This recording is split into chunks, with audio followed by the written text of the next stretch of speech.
What's up, guys? Welcome to another episode of Two Reacts, part of the Duke and Don channel. Today, guys, we got ourselves a jam-packed episode because, listen, some crazy things have been going on in these streets here, okay? And for those of you guys who aren't really familiar or well-versed right now, there was a recent stream that went down with Pocket Watcher with JT featuring Anton Daniels. And the topic of that particular stream was, is Anton Daniels a fake guru, right? And for those of you guys who are like, whoa, Duke, this is news to me. What are you talking about?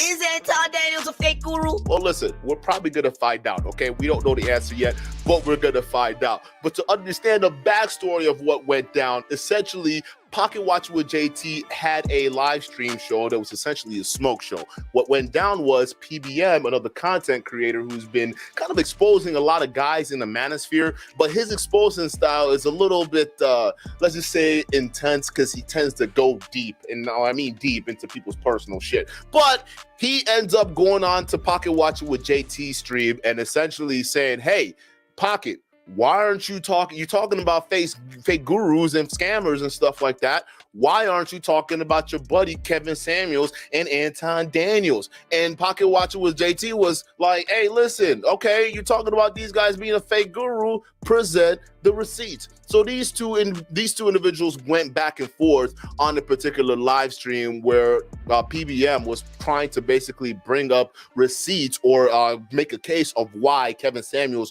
could possibly be a fake guru, and as well Anton Daniels. And it kind of went back and forth. Now, you guys kind of already know where I stand. The whole Kevin Samuels nonsense was bullshit, right? The whole thing with the whole fake gurus, and I think we kind of covered that already. If you guys haven't seen it, listen, I don't know what else to tell you. Only more reason why y'all should be subscribed. But go check that out in the recent episode we recently did. But ultimately, we kind of broke down the difference between someone who's a scammer and someone who's a fake it till you make it type, and someone who's also a fake guru. And Kevin Samuels fell into the fake it till you make it category. Now, when it came to the topic of Anton Daniels, PBM actually had a solid point. Matter of fact, he had multiple solid points, right, to kind of back up his claims. Now, listen, before we even get into some of the points that PBM has, the problem with PBM is petty as fuck. Now, PBM, there were certain situations and scenarios where you could have focused in and actually gotten a better conversation out of that situation, but you kind of squandered those opportunities. But either way, he had an opportunity to basically expose why Anton Daniels was essentially a scammer. And he delivers certain points that were interesting and even made Pocket Watcher with JT kind of perk his ears up and say, hey, if he's saying that he owns this and it turns out that's not the case, well, there's a problem. If he's saying that he's never taken out debt, but we're seeing public records of those debt, then that's a problem. So overall, the end point of those that live stream was Pocket Watcher said, hey, listen, I'm not protecting my boys. I don't even know how you're gonna call these guys my boys, right?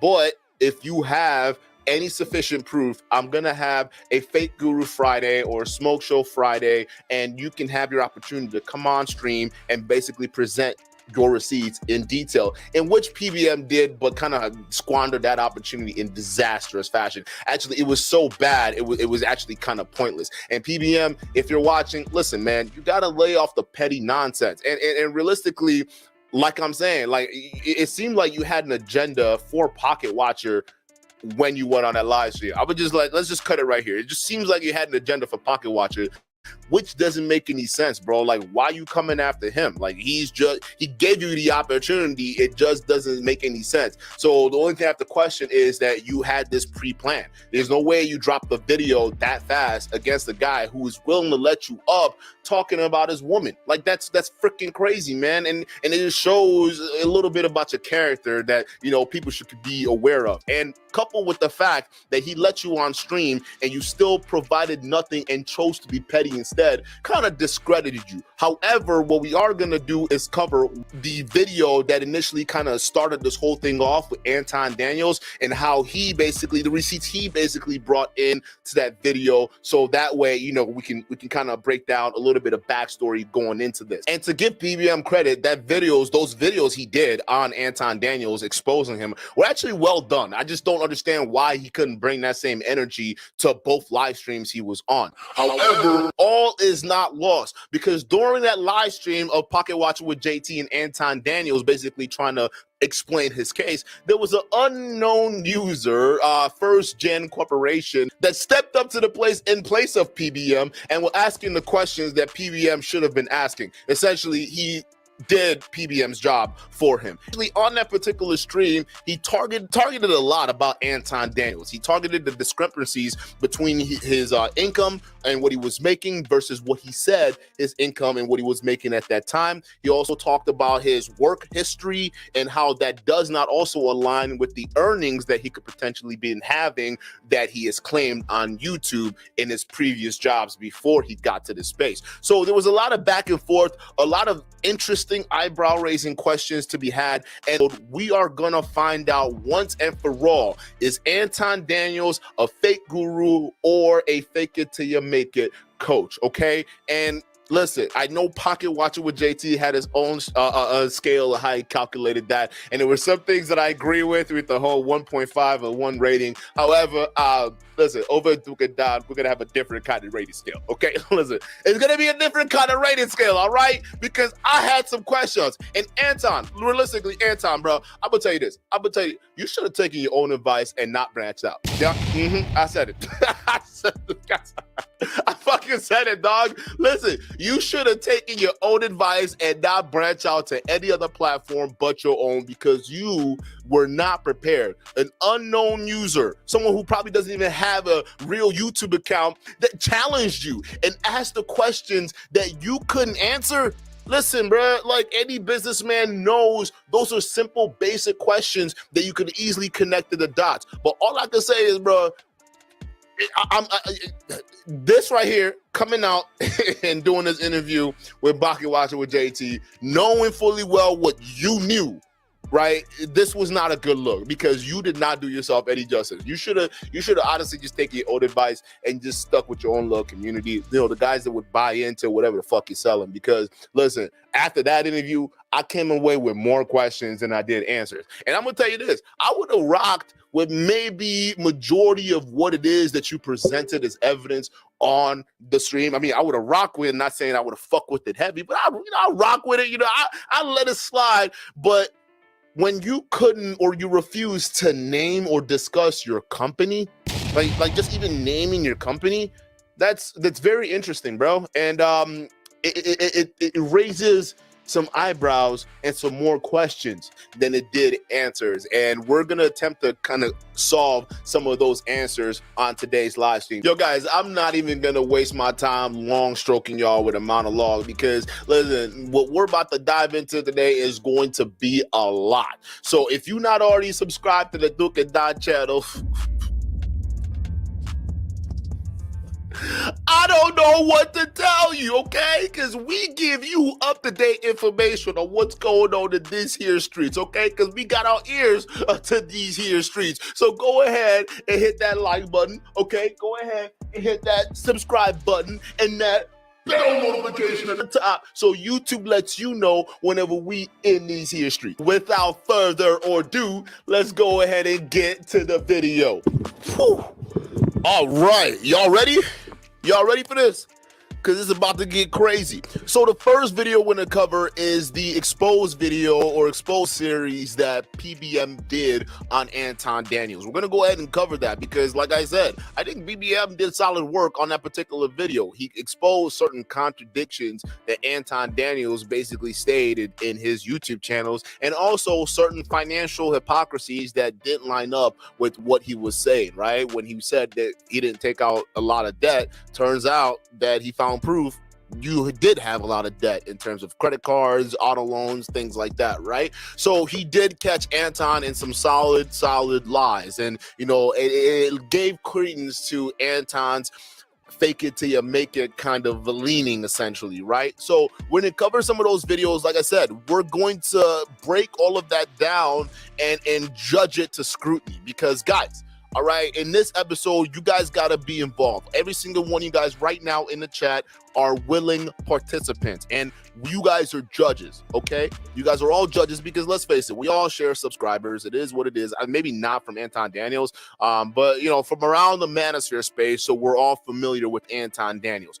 but he is on trial here, okay? And the trial is he a fake it till you make it or a fake guru, okay? Now, we're going to rule out scammer because I don't think he's a scammer. I don't think he's actually hurt people financially. However, fake it till you make it or fake guru are clear great categories that he can fall into, right? And Anton Daniel right now is on trial. You guys are going to be the judges, and at the end of this, we are going to find out if Anton Daniels is in fact either one of these two categories. All right, so we're gonna come and put that to a vote. So you guys are gonna be the judges, all right, to see if Anton Daniels is in fact a fake guru or a fake it till you make it coach. Okay, so we're gonna break all that down and more. So guys, I really need you guys to pay attention. If you haven't already had to hit the like button on your way in, please smash the like button along with the sub button too as well,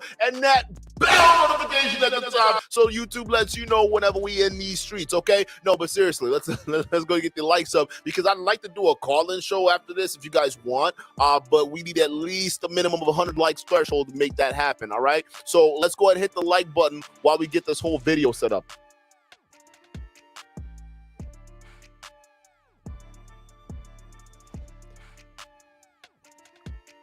All right, so this is going to be the video that PBM put together about Anton Daniels. So let's go ahead and cover this, man, because it's about to get pretty freaking interesting. Hey, y'all got your popcorns yet? Y'all got your drinks? All right, listen, it's about to be crazy. Let's get it. Anton Daniels is a YouTuber who is bragging about his money and begging people to join his Patreon. This video is to look at the paperwork and see if he's actually who he says he is, or if he's lying to the YouTube community. You know, we don't like liars, and we like good character. We like people who are honest. So let's look at it. Let me show you my Versace sandals. My Versace, they kick. One thing that I never, ever do, is finance anything. Yo, this is where he capping, y'all, and I'ma hold him accountable. Pay attention to what just happened. Anton Daniels says he doesn't finance anything, but these documents tell a different story. In 2019, he was ordered to pay $15,000 to Discover Card, $8,000 to American Express, and $3,900 to Ford Motor Credit Company. 2 credit cards and 1 car note. For a man who does not finance anything, why does he owe these creditors money? So he has a point. He has a point, Anton, right? Because I get it. When you say you don't finance anything, I'm thinking that maybe you're doing this because you're trying to, to your subscribers or your Patreon members, you're basically giving off that vibe that, hey, I have so much capital on hand, cash capital, if anything, or wherever you can draw access to liquid cash or anything liquid, right? You're trying to make that seem as though that because you don't finance anything, it's because you have that capital on hand. I get it, right? You want them to know that you're sitting on money. However, if it come to find out that you're essentially financing stuff, which is the basic consumer debts that people have, then like, what's the point of lying about that? Like, what's the point of fronting about that? Even rich people go into debt. Like, debt for people who are wealthy is it's a very legitimate tool to keep and retain your wealth if you know how to use it wisely. A lot of people would rather use the bank's money than their own money, as long as the interest rate's low enough, right? So I don't know why people feel the need to lie about debt. The same with you guys, you, Mr. Organics, all along the works. Like, why y'all have to lie about that? Like, I don't get it, bro. So yeah, he's got you on that. But is that something that would warrant, hey, this guy and the knowledge that he's saying is invalid to his Patreon subscribers or anything like that? I would say no. And the reason why I would say no, guys, is because he just lied about the debt. Now, it's a different story if his debt wasn't manageable and, let's say there are bankruptcies and things like that and that he wasn't honest about. That's a different story. But if he just said that he doesn't finance anything, but turns out he financed something, doesn't mean that he's a fake guru or fraud or anything like that. It just means he's a liar. He just lied. All right, it's part of faking it till you make it. You're a liar. So I put him more in that category. But let's continue. In this video clip, Anton is going to give you a tour of the Millionaire master bedroom. This is the Millionaire master bedroom. Let's check it out. Attire for today. Got the purple socks to match the purple shirt, blue pants, standard attire.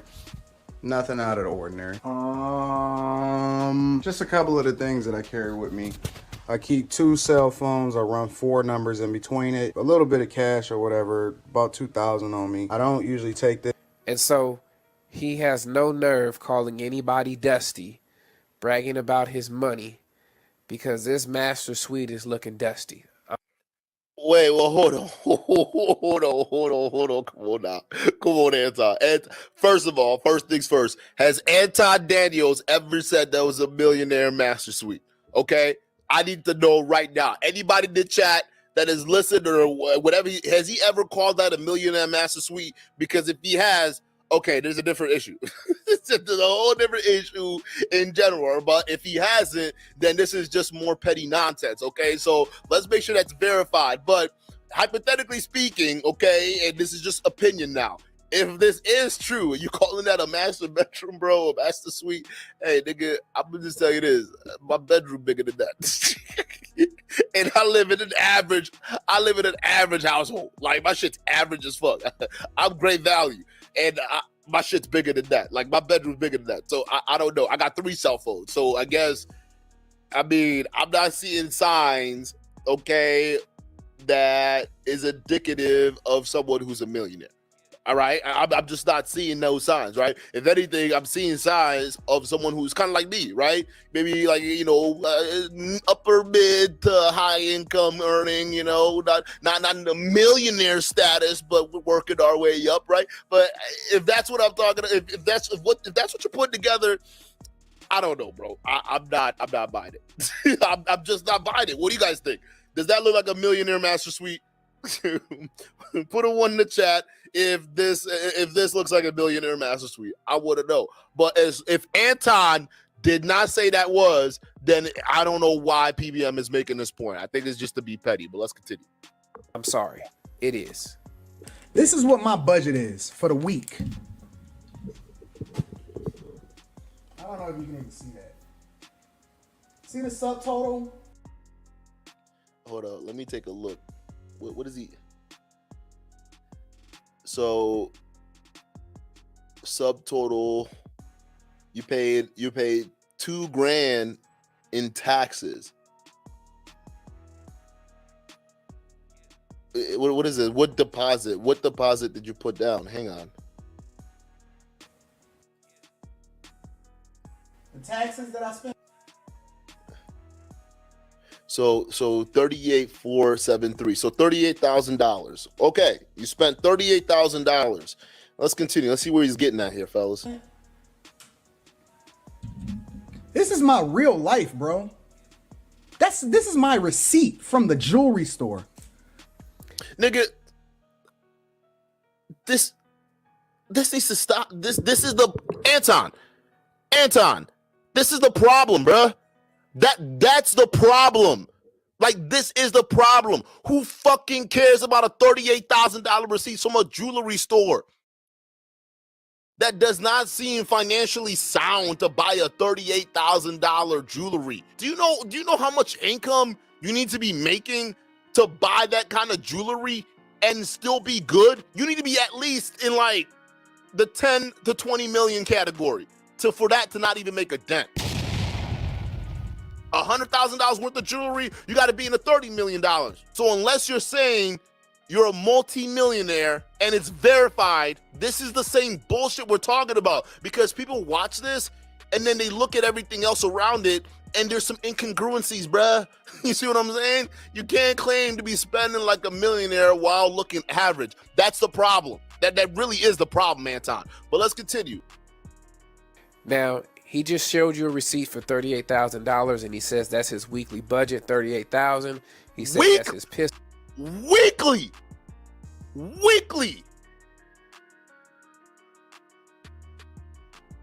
Bruh. See, this is kind of stuff that just brings more questions to mind, right? Because people in finance would know that in order for you to spend that much without debt, all capital,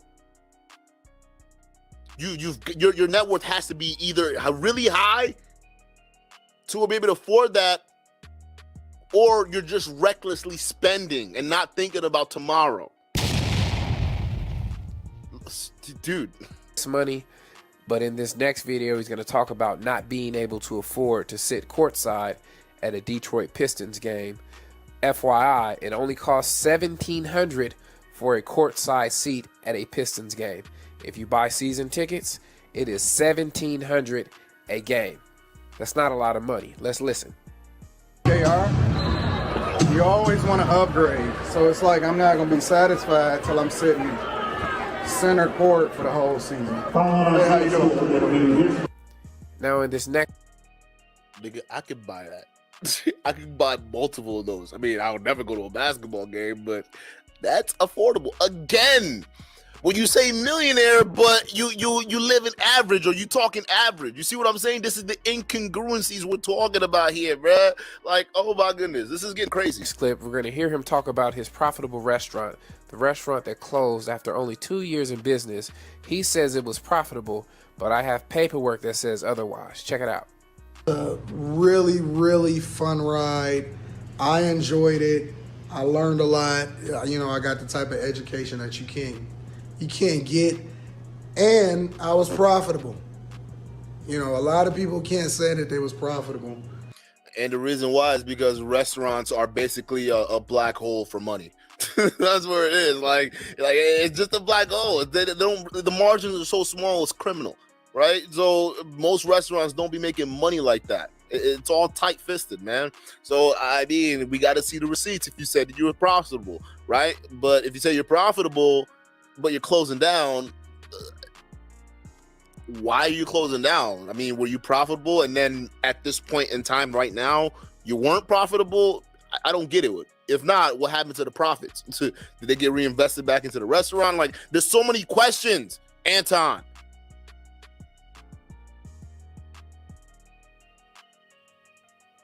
And then I was one of the fortunate ones that actually really did still have the capital to be able to do so without taking out loans or taking on partners or anything like that. But a lot of people don't. And what you find is that... Yo, this is where he capping, y'all, and I'm going to hold him accountable. Pay attention to what just happened. Now, according to the state of Michigan in a UCC filing, Anton Daniels and Sweet Soul Kitchen, LLC, they are both in debt to Thomas Hospitality Group. They are in debt. They owe money, and this UCC filing is a lien. They need to pay up. That lien is still active. Let me show you where you can go find it. Sweet Soul Kitchen has 3 active liens. There's 2 UCC liens and 1 state tax lien. They are in debt. They owe money and or property. That is a fact. Anton Daniels specifically has a UCC lien. He is in debt. He owes money and or property. That is a fact. He owes it to Thomas Hospitality Group. Now we have another document showing that the Sweet Soul Kitchen LLC was dissolved February 18th, 2020. The UCC filing was filed January 5th, 2020. So you see the filing was completed January, and then they went to dissolve the LLC in February. We don't know if he's running away, if he's trying to run away from that debt, right? Because he told you guys that he doesn't finance anything. But according to the state of Michigan, he's in debt. He owes some money. So yeah, see, this right here, this is evidence. This is something, this is meat that we can feast on, right? This is real shit. This is real exposing. This is backed up with facts and legitimate documents. Anton, you got to explain this. Like, you need to explain this. This is not, and the thing is, like I said, it's not anything crazy. People take out debt all the time, even people who are wealthier than you are. So why do you have to lie about this? You see, it's this over exaggeration, right? There's just this grandstanding.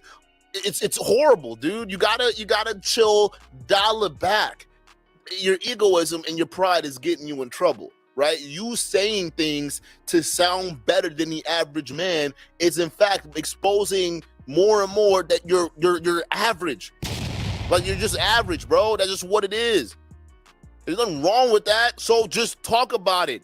Go to a restaurant. This is how you do the debt. Here's the mistakes I made to now get your restaurant dissolved and be profitable. Here's how you guys can start it. But to lie and say, oh no, I got capital for days, yo. Look at me. I got capital for days. I'm Anton. I got capital. I'm all about my capitals, people. Okay? You ain't gonna find anybody with more capital on cash on hand than me. Because I'm a capital guy. Call me Capital Anton. Cue ball Capital Anton. Jesus Christ, bro. You ain't got to lie about this. Especially with real estate, things so public, you can't get away with this shit, bro. I can see why you wanted to stay in your small group. This is not looking good. For a man that's balling out of control, multi-millionaire, why you can't pay your bills, player? I'm just saying. Somebody ain't telling the truth. Watch how we bring it out of him. And when people ask me, or when I ask, what are you looking for? When somebody say happiness, that's a red flag for me. It's a immediate red flag. I don't believe in happiness. I believe in chasing growth. That my focus is not ever really completely on money. And I'm not telling you not to be successful. Be successful in everything you do. What I'm saying is be happy. Focus on. So I guess this is the part where he's catching Anton in a bunch of different contradictions here, man. Okay, so this is Anton. The Anton on the left is the new Anton, right? The Anton with Patreon money. And the Anton on the right was broke Anton with hair and no Patreon money. So it looks like he transformed into the supervillain bald version of himself. Hey, don't come at me. I'm going bald too, okay? My hairline is running. I'm trying to catch up to it. But that's what it is. So he's catching him a bunch of contradictions. And it seems the Anton on the right was just getting a start on YouTube and, probably preaching a lot of this, feel good manifestation kind of stuff, right? About money and things like that. And the Anton, after he got money, it's a little bit different breed. So let's continue. Fulfills you as a purpose, because if you go through life and you never really do what you were meant to do, but you made a lot of money doing it, what have you really accomplished? If you see people that continue to tell you that money don't mean nothing or money don't make you happy, start to look at them a little bit crooked, because it's a bold-faced lie and it's an excuse as to why they can't be whatever it is that they want to be. Personally, I want to build a legacy. I can't do that if I'm 100% focused on money. Money don't mean anything. It's a means to take care of the things that you need to take care of, and it's not the measure by which I want to be evaluated in my lifetime. I want to be, I guess the point that I'm trying to make is it's just important to have that work-life balance. It's just important to have that work-life balance. I'm willing to work 25 hours a day, 7 days a week. Oh no! Fuck it. Why? Why is his face on a Wheaties box, dog? Why did you put? Hey, whoa, hang on, PBM, you petty, dog. You mad petty. Why'd you put his face on a Wheaties box?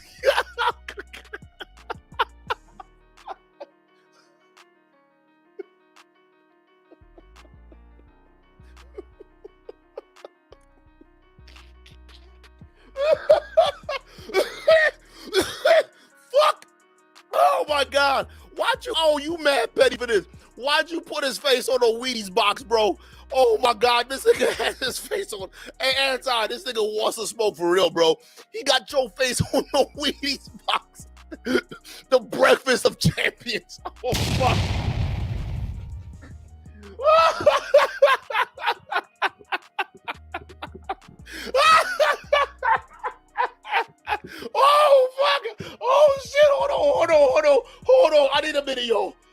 minute, yo. I can't do this. I can't do this, yo. I can't. Oh.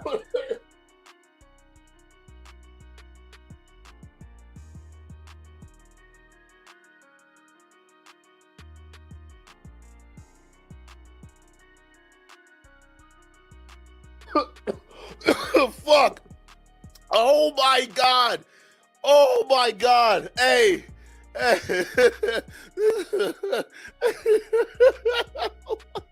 He got you on the Breakfast of Champions, bro. Hey, the reason why this is so funny is because Anton, this kind of fits with your ego.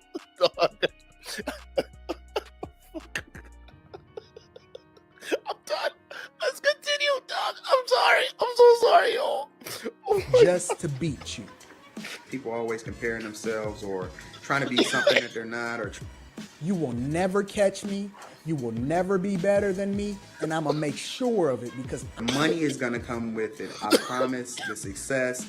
And, you know, it's all relative. Don't focus on, you know, what somebody else is doing or what somebody else has. Don't compare yourself. One of the things that I see a lot in social media is people always comparing themselves or trying to be something that they're not. Or I'm willing to work 25 hours a day, 7 days a week just to beat you.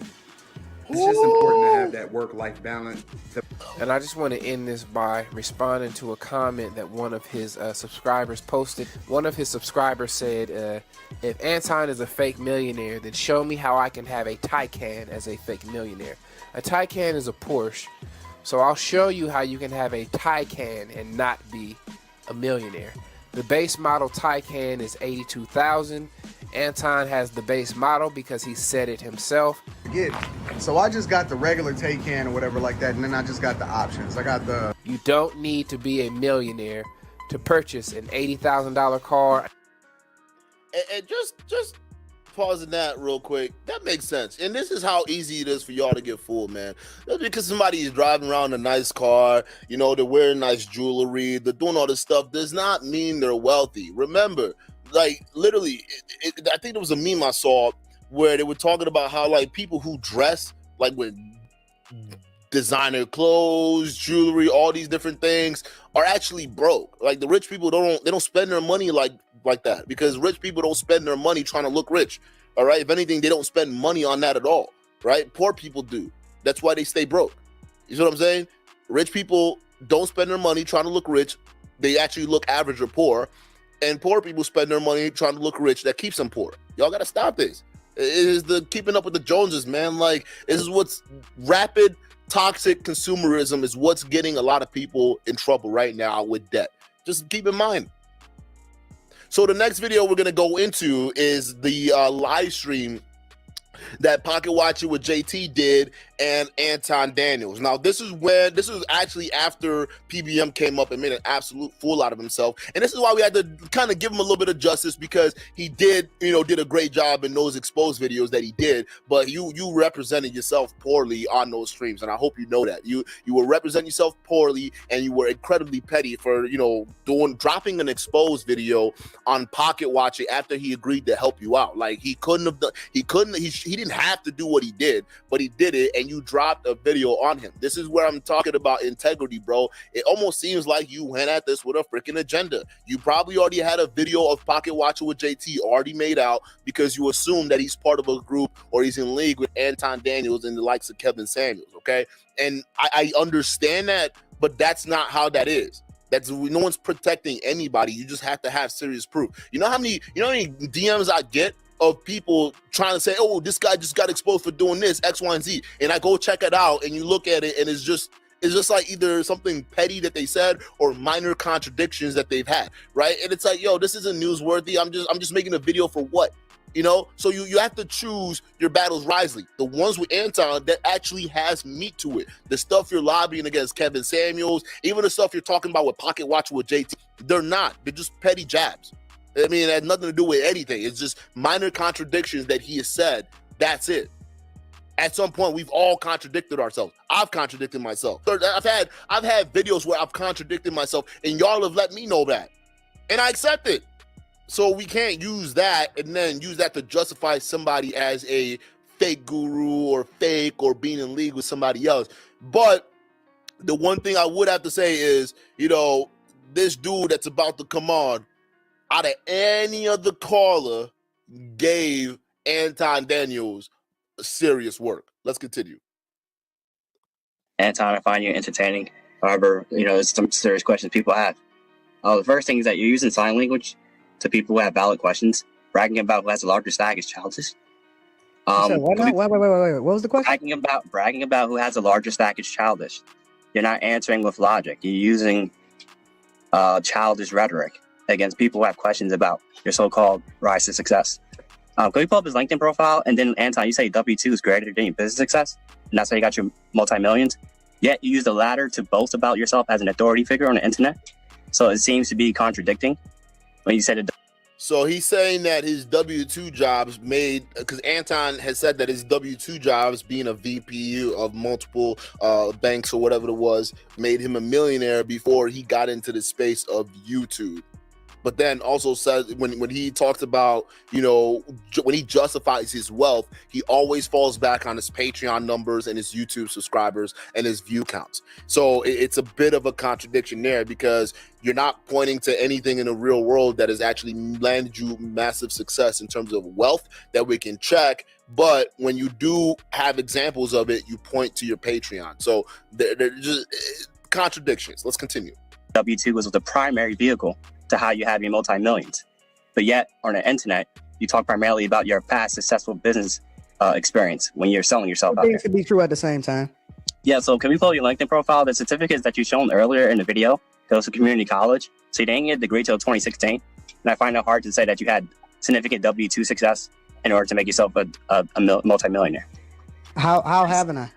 And some of your income is actually public information because you used to work for a public university. Correct. So knowing the salary that I know, that I've seen, I'm not sure how that's translating to multi-million investment. How haven't it? Okay, so so there's a couple of claims you stated in your videos. You claimed you had a successful software company as you sold. Can you name that company? I didn't sell the software company. Do you have a name for it? I'm not telling you what the name of my software company is. I don't think the same way that what happened to the restaurant, I'm not giving out information. I'm not. Yeah. So you're going to mention the restaurant. You've mentioned the name multiple times, but this software company that you mysteriously had before you got wealthy and you sold, you don't want to name it? Why don't you want to name it? This is starting to sound like Lord Marquardt. Anton. This is starting to sound like Lord Marquardt, bruh. Like, why? See, when I was watching this live stream, you know, listening to, you know, him and JT go back and forth, and shout out to JT for having a stream, right? But like JT going back and forth and just listening to some of his answers and how he pivoted, it's just like, bruh, okay, fine. I'm willing to let some things slide. But then you come to this, what's the name of the company, bro?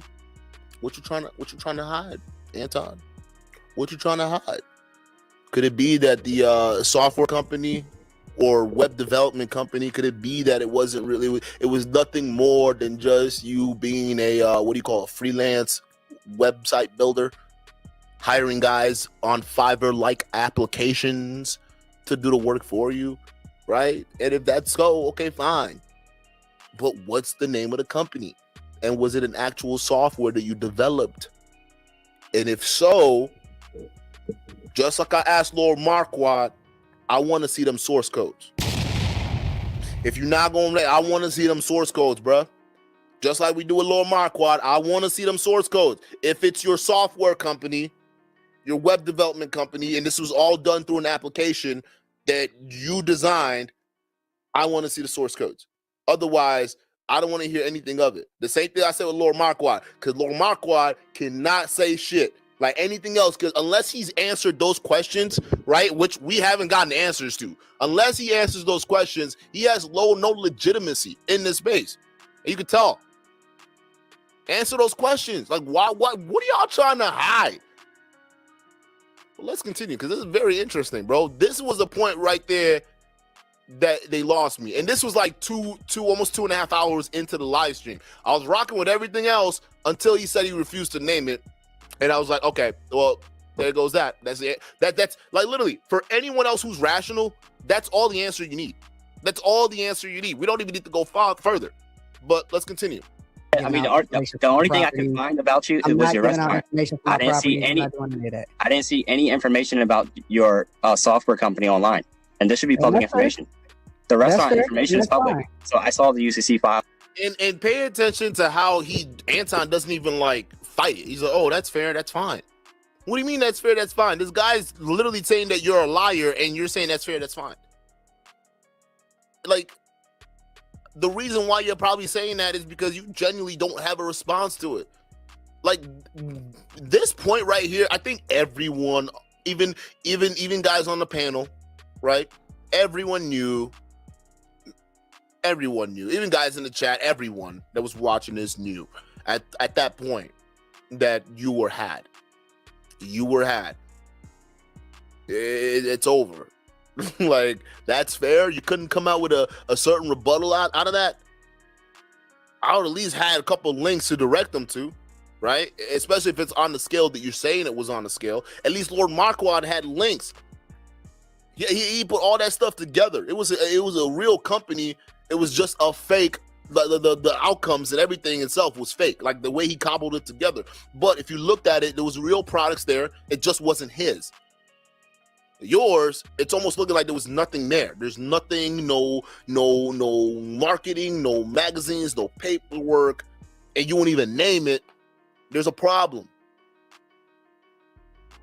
Links all that, like everyone else can see. But the other businesses that you claim to have created are not online, and it should be online. I'm gonna tell you how you can find information. You are more than welcome to join the Patreon. I disclose all of my information in there.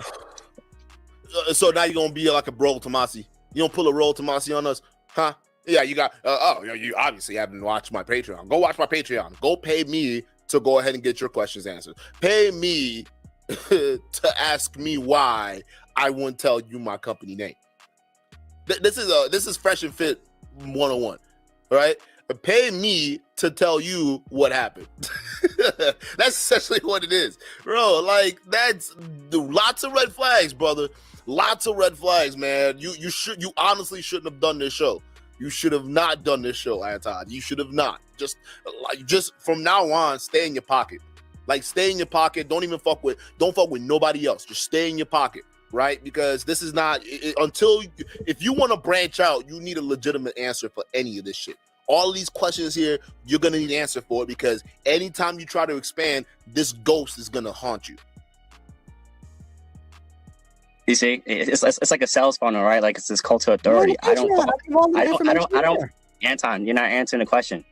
If you have businesses that Pocket Watching JT has a business, we could research his trademarks. We can verify it's a legit business. But for your businesses that you claim to have been successful in, we cannot do the same. How can you reconcile the difference?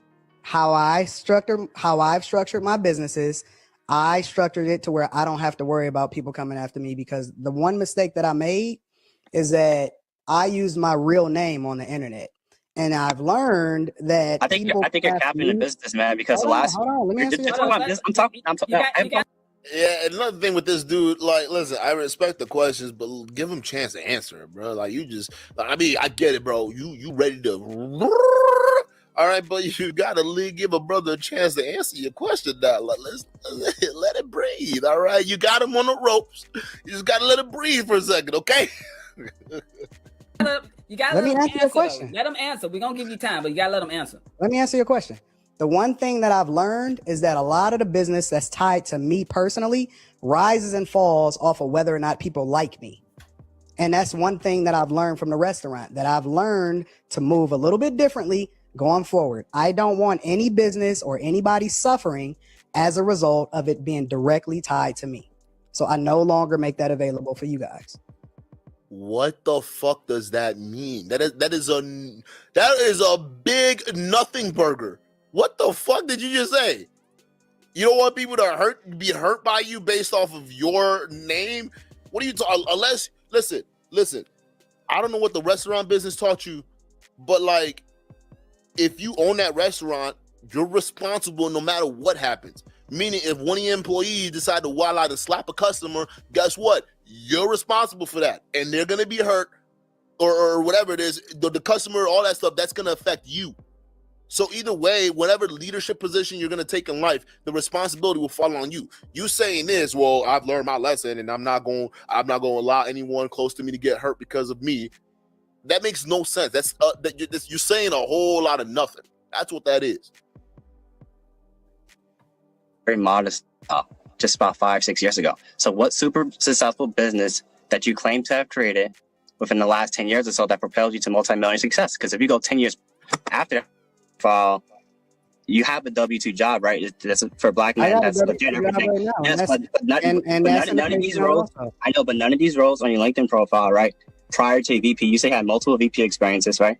I only see one VP experience. I'm in a vice president. You're in a VP role now. Yes. I'm in one now, and I was with one with Comerica Bank specifically. Yeah, but that's only 2. So what does that have to do with it? I know, but looking at your prior experience, like a senior analyst, a senior engineer or something of that sort. So that worked my way up and that quickly got promoted and worked my way up as a vice president user experience at Comerica Bank. That's only one job that I can work in corporate that's confirmed to be a big bag. The other jobs that you have in there, those are not big bags. So when you said your W-2 was the primary way for you to have your multi-millions, where the W-2, wait, let me explain it to you. Let me break it down for you. Don't overtalk me. Give me a second. The W-2 is the vehicle, the investment vehicle. My nigga pulled on Kevin Samuels. Don't overtalk me, man. Don't overtalk me. Okay. The way in which we evaluate whether or not somebody is a millionaire is specifically by your net worth, which includes your property. It includes your real estate. It includes your assets. Any asset that you have contributes to your net worth. The primary vehicle that I used in order to propel myself, in order to be able to invest in all of these different things, is from my corporate position. That even I find that's wrong. That's wrong. If you, everyone knows, if you're talking about a bank position, bankers don't make money. I know. I worked in private banking. I know, my nigga. I know that. Okay? They don't make money. Matter of fact, all the VP jobs you're talking about, the branch manager of the branch that I worked in, they were a VP. But it was like they were a VP and a branch manager at the same time. I don't know how to call it, but like that's just a title, bro. You're not like senior leadership. That's different. That's way different. You're just like, I don't get it, bro. Like this is weird. This is getting really weird. You understand it now? Look, okay, Anton, I'm not, so you don't know them about me, right? But I'm not a regular person, right? I'm a big league at a very young age. So I work in corporate. What does that mean? I work in finance. So you're talking, it's kind of cloudy, right? I know how you can leverage W-2 and 401ks, IRAs, multi-million investments, right? What was the investments that you claimed to have made to get you multi-millions? I just told you. You said that was your work, your W-2. Were there stock options that was part of your package? Like, were there bonuses that they were paying you millions of dollars? What? Because that was the only source you've mentioned. And if that's your only source, I'm sorry, that's not going to make you a millionaire unless you were like, I'm talking about senior leadership. And at that level, you wouldn't have time to do YouTube. Trust me. Unless you're on a regional level, even the regional guys don't even making that much. Unless you were at that level, if you're even at that level, you will not be making you will not be making YouTube videos. You will not have time to go do all those branch visits, all the meetings you got to go to. You're not gonna have time for YouTube. There's definitely no time for Patreon. There's a lot of travel, that's for sure. Come on, man. You said your W-2, your work made you millions before you got into the game. That's not adding up.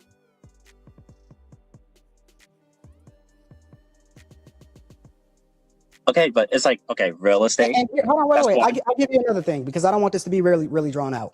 If you want to go and look at wait, let me answer. If you want to go and look at some of my property, it is very publicly available on my channel. Anton, in a great recession, you was living.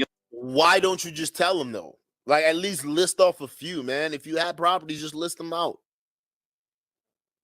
So you tell me as a businessman, you don't come on, man. Like this is the stuff that's not making you look good.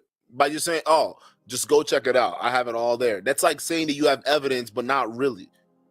It's a dog bone for your audience, so they can say, well, I vaguely remember you saying something on your YouTube channel, but you're not actually actively providing receipts. This is not looking good, Anton. Was living with your parents, which is there's nothing wrong about that. But in the last 10 years, what has been the primary accelerant? Go and look at some of my properties.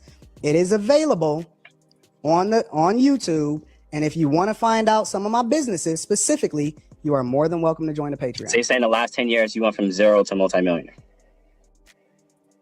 Do you not understand how that saves? If you say you're struggling during a recession and that's like 10 years. Wait. I wouldn't say 10 years. I would say probably about 13.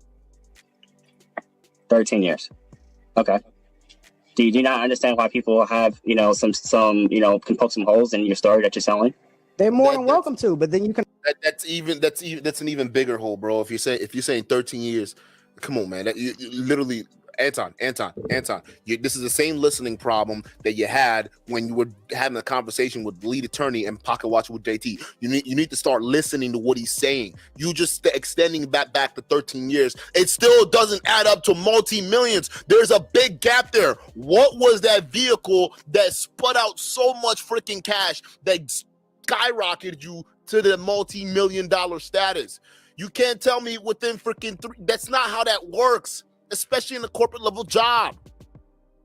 Unless you can bring receipts of bonuses, you can bring receipts of certain income levels. But we already know that we already know that based off of the average median income that is earned for your job category. He already researched that, and it's not enough to add up to multi-million dollars, even if you put 10 years with exponential growth in it. Come on, man. And also go and look at my brokerage account and my Patreon. What does your brokerage account have to do with it? I'm telling you. It shows you what contributes to my net worth. So you're saying your W-2 income that you relate into investments cause you to have your multi-million-dollar worth. What I'm saying is that two things can be true at the same time. It's a multi-layered approach. When you look at the appreciation of real estate, what I've been able to do with my businesses, especially the web development company, and then also what is the name of the web development company, Anton? You gotta let me talk, bro. And then also what I've been able to parlay with regard to my actual jobs that I work, including the one that I have now, and my W-2s is available in there in my Patreon. You can put it all together. That's 4 months ago for the new VP role, and there was one VP role prior to that, and the other roles was there were smaller roles. They did not have large W-2s attached to it. In there. Listen. Those are not large W-2 income jobs. Hold on, bro. They're capping. I have over 54 videos in there. You are more than welcome to go through it. Anton, you're capping. Bro, just put the receipts out. This is the shit that's not making you look good. You're over here trying to fake like you're confident and this is not bothering you. And I get it, bro. I can see through that bullshit. Come here, man. Who the fuck you think you're dealing with? I can see through that bullshit, dog. This is fake confidence. You're stop. He got you on the ropes. If you really had the receipts, you would have brought it out. You had receipts with JT, right? But only the receipts that were gonna make you look good, huh? Just answer the question. Stop telling. See, when people start to do these redirects, that's usually a sign that they don't have anything. You're trying to pretend that you're confident while like timid at the same time because you know that this shit is what he's saying is making way too much sense. So now you're faking confidence while deflecting. It's a common tactic people use. At least people who are who try to be Machiavellian in nature. This is crazy, bro. About the other roles, respectfully, especially the locale you're located in, they're not paying you a large sum of money. Bankroll? That's only one big bag role that's been confirmed prior to the new one you just got a couple months ago. The other roles are smaller roles in nature. I'm capping about my Comerica bankroll, about my vice president. JT, did I say he was capping about it, or I was talking about the prior roles to that? You only had one. You had one confirmed. Wait. So I can't have a web development company that was successful. Anton, you said your W-2 income. Wait. Let me ask you a question. I can't have a web development company that's successful. Where is your web development company? JT, can you scroll down on his experience prior to the VP of user experience? And Comerica Bank is not a large bank, and VP is a role that's given in the type of industry I've worked to pretty much anyone with like 10 years of experience. So Yeah, there are different levels of VPs. There are VPs who are VPs, and there are VPs who why report do to you even say C-suite. that if you know that?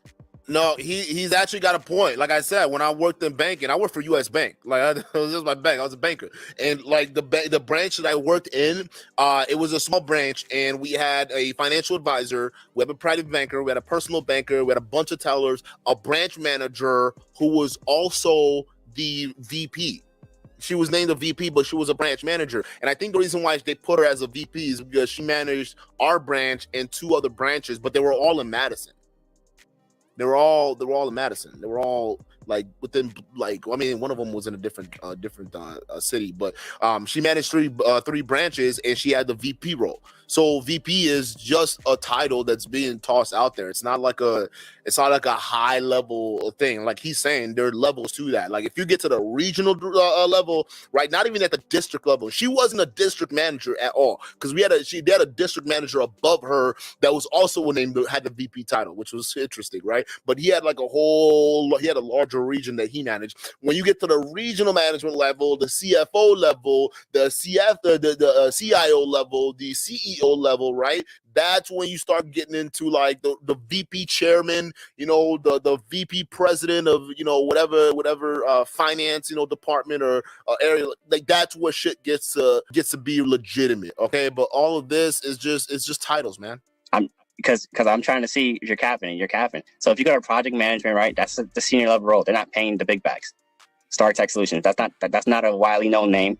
The other ones is quality control, that's entry level. The help desk analyst is definitely entry level. Correct. So look at the years on it. Exactly. They was not paying you the big bags that you claim to have finesse and leverage through corporate. Look at the year on it. They was not paying you the big bags that you have claimed to leverage from it. In order for you to have multi-millions. That's all I'm saying. You don't listen. It's not adding up. You don't want to look at. You don't believe the companies, right? The companies that you have in there, I didn't say I didn't believe them, but they weren't paying you big bags that you claim to have finessed. You don't believe the company, and you don't believe that I've made a significant amount of money in corporate America to be able to justify my spending, correct? The significant amount of money, I believe, came from that one VP role and the current VP role you have now. The other experiences that you have was not paying big bags. Hold on, wait. Let's play devil's advocate. What do you think I made at Comerica Bank? Anton, that was a role that you have for a couple of years. The other roles behind that was not paying you more than $60,000. Stop capping. What do you think I made at Comerica Bank? You have one VP role that translates to multi-millions. Do you not understand how that's a disconnect? If you had to guess, you make over 6 figures. Congratulations, other people make over 6 figures too. If you had to guess, based off of your experience, how much do you think I made? Comerica Bank is probably more of a regional bank, and that's not a bank. Or I would say, if I were to guess, probably no more than 180,000. Like just based on what I'm seeing, bro, probably no more than that. I could give you 200,000, but yeah, I don't even know at this point. Probably no more than 180,000. I would say that. That's how I would say how much you've made.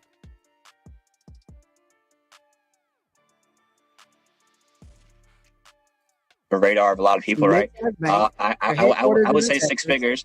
I would say 6 figures, right? And I'll say you probably have some equity options that vested over a period of 3 years. Wait. And if we're talking VP, if we're talking VP, 100,000 and 900,000. We're probably talking 150 to 250. So I made 150 to 250. Probably all in, yeah. Okay. For a couple years.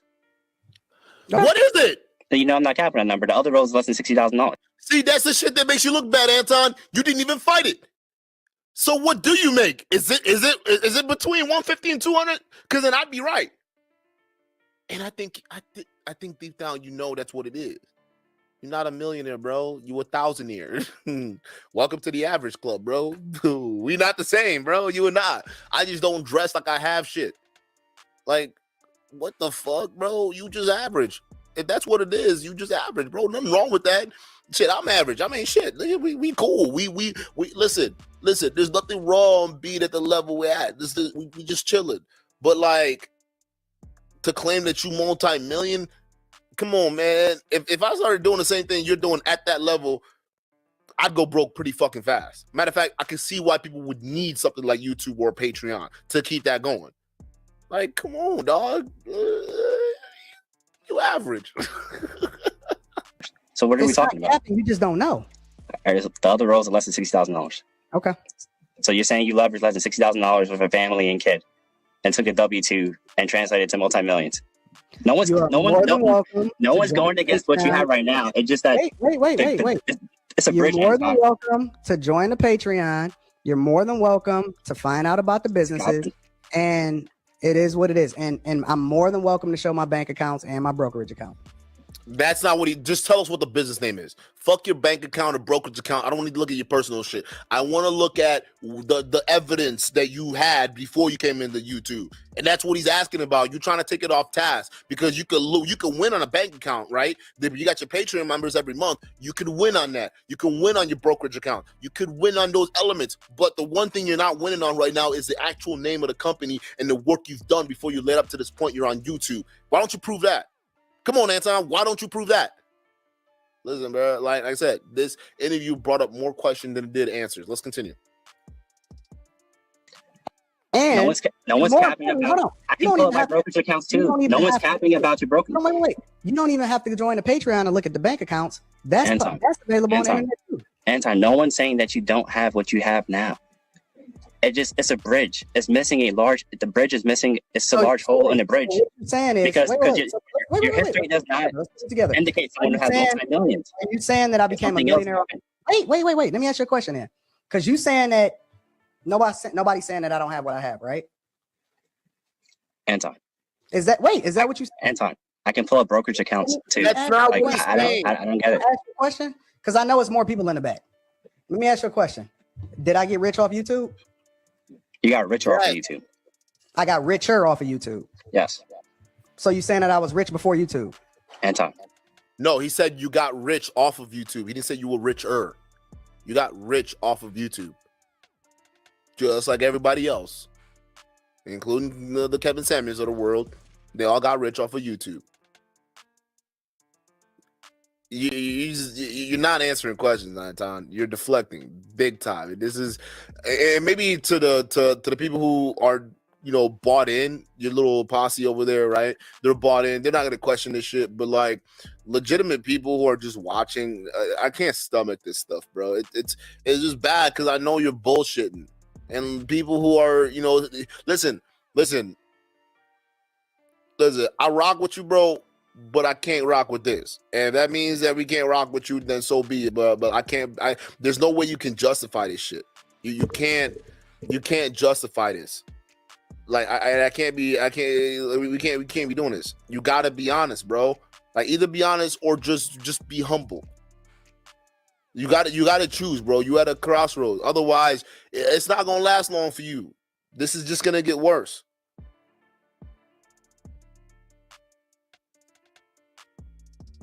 Rich is relative. What are we talking about here? Okay. All right. Anton, I came up here as being respectful. I asked several questions. You're unable to answer the questions.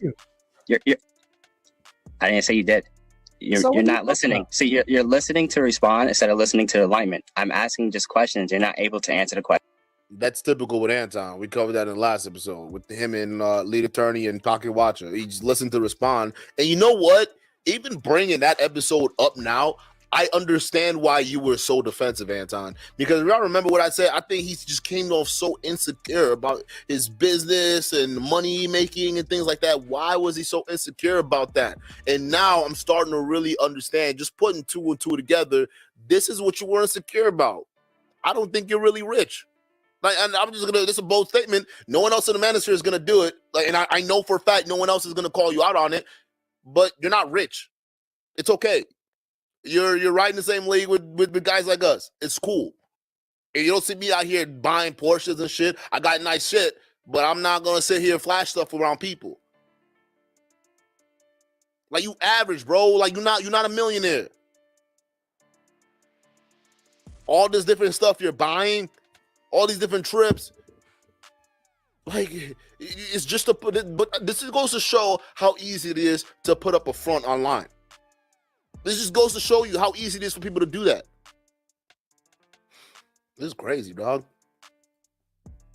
Questions directly, which tells me that you're hiding something. I choose not to expose certain information in order to make sure that I protect the business. You made a claim that you sold a software company in the past in one of your older videos. And now you're saying that you haven't sold that company. Do you not see No, the I own a disconnect there? software. I own a software You said company you sold now. it. You said I own a software engineering company now, and more importantly, I also. Well, I'm not going to talk about that because that's you going to said be you. Okay. Now you're talking about software and you're talking about technology. You're talking about technology now. Now you coming up my alley. Now you coming up my alley, bruh. Okay? Because I'm in tech right now. So we're going to have to find some out. What's the software engineering company you got? I want to know. Sold one. You definitely said you sold one. True Listen, or not? I own one now, Did and you I have sold you one in sold? the past. I still What was the own one you sold in the engineering. past? What was the one you have sold in the past, Anton? I'm not telling you that. I can't That tell made you you that made you multiple bags. You said you said you got I paid can't for that. tell you that. You I can't can tell tell me you. that. I can tell you what the application that we built that allowed us to get bought out. JT, I know this not your guys. Wait, you can't tell them the company name, but you can tell them the name of the application that got you bought out. So are you a company that builds applications that just sells them? What is this? What is this? Now you're just being confusing. Like that, but I am asking some good questions here, and he's not answering it. Wait. Let's hear I can this. tell I you want the to hear that. application What's that we the built in application? order that allowed us to get bought out, but What's it's the certain app? things that I cannot say about the company. Thank you, JT. Ask him. All right, what's the app? So back at the time that the mixtape circuit was booming, right? Right before the mixtape circuit was booming, we built an application that rivaled certain other mixtape sites. What we wind up doing was we wind up getting a lot of traction, but we wasn't one of the biggest sites. So what we wind up doing is we wind up selling out the company because we got a really good offer. We sold it to a bigger mixtape site. What they did was they folded our company and they used our technology and our software in order to build out their new site. That's exactly the type of company that we built. We built. What is the company name? And I cannot tell you that.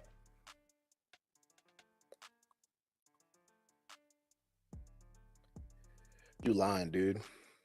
You lying, dude. I could just tell.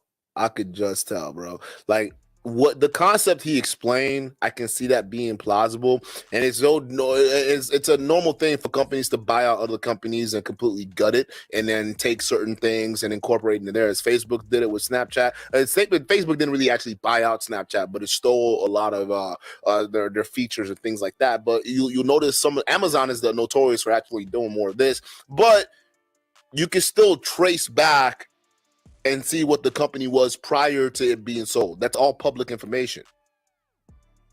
Even the software, it had been in some magazine somewhere if it was indeed a large company that bought you out at the time. And mixtape online, I don't know, bro. I gotta see the time area you're talking about, because I don't think there's ever a time mixtapes were popping like that online. I don't know. Maybe I'm younger. I don't get it, but like I don't foresee that at all. That's the company that we built and sold. So specifically, it wasn't a web development company. It was an application that we sold, which is why I still own the web development company today. That makes no sense. That makes no fucking sense, Anton. Go, what the fuck? What is it? Do you not know what you just said? That doesn't make any sense. You are, oh my God. Listen, I can't, bro. Let's continue. I can't. You said so those multiple partners in the prior business that you sold. Maybe. Maybe. Come on, JT. He can't answer this basic question. Come on. Oh my. Anton, I'm just saying the way you present yourself on the internet is that you're just solo self-made person who did XYZ. I'm just calling cap on that, right? Okay. You can have the millions in brokerage account, right? That you said you had, right? So you had like 6 to 8 million in brokerage account that you sold so many Taycan members when you bet up in Florida or something like that, right? No one. Wait. Numbers are numbers. I think it's like 6 to 8 million that you said you had in a brokerage account. You just playing around the numbers, right? No one cares about comparing bags. That's useless. That doesn't answer the arguments I'm asking here. I'm just saying, how did you lead up to those bags? The story is very much and still unclear. You can't say the 6 million came from the 9-to-5 jobs that you have. You can't say that. That is a big gap. Unless you're dealing on the side. You dealing, Anton, you on that stuff? You with the cartel? Do I gotta call? Gotta call the Fruit Loop Bandit? Like, what's going on? Like, how did you get that money, Anton? It ain't from your job, because the salary ain't that. It's not to add up to $6 million in 10 years. With exponential growth, it's still not gonna meet that amount. It's just not possible. Mathematically, it's impossible. You've had to have an outside source that would have funded your shit, but you're not listing that because it probably wasn't true. I think realistically, while you were doing your job in the real world, you were working on YouTube, and YouTube took off by way of you pretending to be rich, right? The fake it till you make it route. And then you actually became what you are right now. You actually had the money to start affording a lot more things that could further sell that particular lifestyle that you're trying to lead. That's ultimately what I think this is. But let's continue. To many people. Then that's fair. And you're not answering, you're not trying, there's no attempt for you to try to reconcile the differences that people found. We do this in corporate all the time. You'll have a spreadsheet and you have a different spreadsheet. Your second spreadsheet has 68 million in your brokerage account, all your assets. Your first spreadsheet is supposed to have everything that led to that point. We having problems figuring out the inputs that led to the outputs. And you're not answering what went into the inputs. We have that discrepancy, but at the same time, we can also. You're not answering what went into those inputs. You don't have to believe the business and how it is that it manifests. Why do you keep saying believe the business? I ain't believe in shit but the numbers, my nigga. What do you mean believe the business? That just sounds cultive to me. Why? Well, you don't believe the business? Why do I need to believe the business, my nigga? Can you show me the business? No, I don't need to believe it. Show me the business. I don't want to believe anything. Stop trying to get me to believe in shit. This ain't a cult, nigga. This is a real world. Show me the business. I want to see the numbers. I want to see the tax documents. I want to see all that stuff that shows the business is there. I don't want to believe in nothing, nigga. Like, what are you talking about? What are you talking about, Anton? Believe in the business. That's what you tell your followers so they can believe in the business. But just like belief, I mean, most people believe in shit that's not real, like the business that you won't mention. Believe the business. Why do you keep saying that's such a cultive term? It's not even funny, bro. Right. But the one thing that we can do is we can pull up the brokerage accounts. No, that doesn't do it. No, I want to see the numbers, not your brokerage account. Because it's easier to funnel Patreon numbers into that and then try to make that be, hey, this is all I've made this the whole time. Yeah. Not knowing, nigga, we know you got some Patreon money in that brokerage account too. We know you got YouTube money in that brokerage account too. Come on, man. We want to see the numbers before you got to YouTube. Period. Anything to answer the claims or arguments that I have. What do you mean? We're not questioning the inputs. We are questioning the inputs. A million is a million. JT, that's sign language. Shame, insult, guilt, and need to be right. He's comparing sticks against each other. Like, Jesus Christ, we're not kids.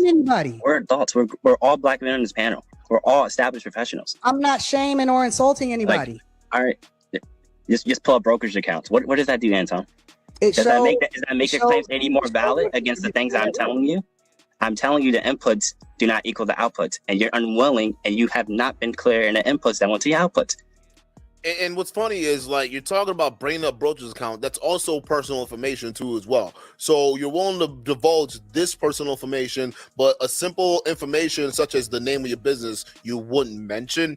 Like, that doesn't make any sense to me. Like, why would you reveal your brokerage account that has sensitive information on it and not reveal the name of your company? Like, I don't get it. That's even anything that seems less sensitive and less personal than you trying to show your brokerage account, which leads me to believe that you have more money in there based off of the new income source you were able to secure using the internet. Like, literally only people with IQ below room temperature would fall for this. Like, real talk. Plenty of other people have done this. Let's try to reframe the question in a way that maybe he can answer. Let's see if this works. He's not gonna answer it. JT, I see where he's coming from. And JT, then this is where, like, JT had to step in because, this guy's style, it's a little, it's too sharp. It's like Kevin Samuels going after one of the females, right? In this case, the females being Anton. And Anton, deer caught in the headlights. So now JT has to rephrase the question in a way that Anton can, like, okay, listen, this is what he's trying to say. And it's almost like breaking through Anton's wall of ego that he's put up because he's talking to this guy. And JT does a really good job of this. So let's continue. That's why he's capping. Let's give it a shot. Let's give it a shot. I gotta try. All right, so working the corporate job, making what you're making within a span of 13 years, right? If you were able to invest, because it seems as if maybe or maybe not, you didn't own the company that you sold 100%. Oh, no, if you were able to get in and invest, you said not 100%. I got you. Okay, right? Yeah, not 100%. You could be majority, but not. It seems as if there was some other people involved. All right, maybe. In order to do that, maybe. What kind of budget? I mean, because clearly what the brother's trying to point out is the previous positions couldn't have led up to the cash being able to invest in private equity just like that. How are you able to? But why do I need to invest cash into the business in which we were software engineers? So you're saying you were able to get into or found a company where you wasn't the money, you were the brains. Meaning the equity that you earned in it wasn't from investment, it was the IP, intellectual property. It didn't take a large investment to build out a software engineering company in which we build an application. That's not a very big capital intense company. You don't have to put a lot of cash into building that. You can literally do that in your basement or your garage. Okay. I see where he's talking about, right? Where it doesn't take much to build out a software engineering team, not company. A company is different. A company, you have employees. And software engineer salary, like 6 figures to start for a lot of software engineers, right? So that's a software engineering company. What I'm thinking Anton is trying to get at here is that he himself, being a software engineer, probably cobbled together a bunch of other people who are also similar in skills, and they started working on applications, right? So I'm assuming that's what he's talking about, but that even then, that still leaves holes, because then what was the unifying factor, right? How was all that stuff put together? Like, it's too many questions. Okay, all right, but let's say this. At face value, let's say that's true. You were able to start a company. The overhead didn't require multiple millions of dollars to start. You had an idea into an application. It shot up. You were able to get bought out. You made your money. Okay, great. Let's say that's true. How is that something that can be repeated? How can that be used as a example of what others can do? Because I'm gonna say it right here. Okay, so that is not realistic. What others can do. You're the one success story. But that's not what I teach. Real quick. Yeah, I'm just saying. That's not what I teach people. Success story. But that's one out of thousands who fail horribly trying to replicate that model. But see, the problem, JT, is that we automatically assume that we teach people to be millionaires. That's not what I teach. I don't even label myself a guru. I show people and I teach people and I show examples of how it is that they can negotiate their pay packages, for example, right? How it is that they need to be able to level up. Exactly what the difference is between a Roth 401k and a 401k, right? I also teach them that they need to open up businesses, not necessarily to open up a business, but also to understand that it's better to have a business understanding and a mindset, because having a business mindset has nothing to do with opening up a business. Right? I teach them a lot of the practical information that the majority people can use in order to level up in their life and actually make enough money to where they'll be able to retire, and they don't have to necessarily see. I may live lavish, right? But I don't necessarily teach people that they have to be a millionaire. But I do teach them the importance of how they need to move so that they can beat the rate of inflation. Why they need to buy. I show them the difference between a liability and an appreciating asset. I teach practical information in my stuff. All right. Well, what do you say to that? I'm not teaching them how to be a millionaire. Okay, I got it. But those are the people who make it onto. And brother, I'm gonna let you go because there's other people in the back. I appreciate it. Thank you so much, JT. Anton, I think you've been exposed. Yeah, but you have answered my questions. Thank you. All right, I'm not bad. I ain't trying to cut you off. I just want to make sure. We probably got enough time for one more question too. All right. So I'm gonna look through why I asked this one, and I'm gonna bring one last. Hey, I know Anton bringing a huge sigh of relief right now. Man, that bald head never felt so cool. That nigga, shit cool. He said, hey, woo, get that nigga off of the screen, please. Whoo, let me breathe. Come on, JT, let's get it. Last person up. All right. What do you say to this?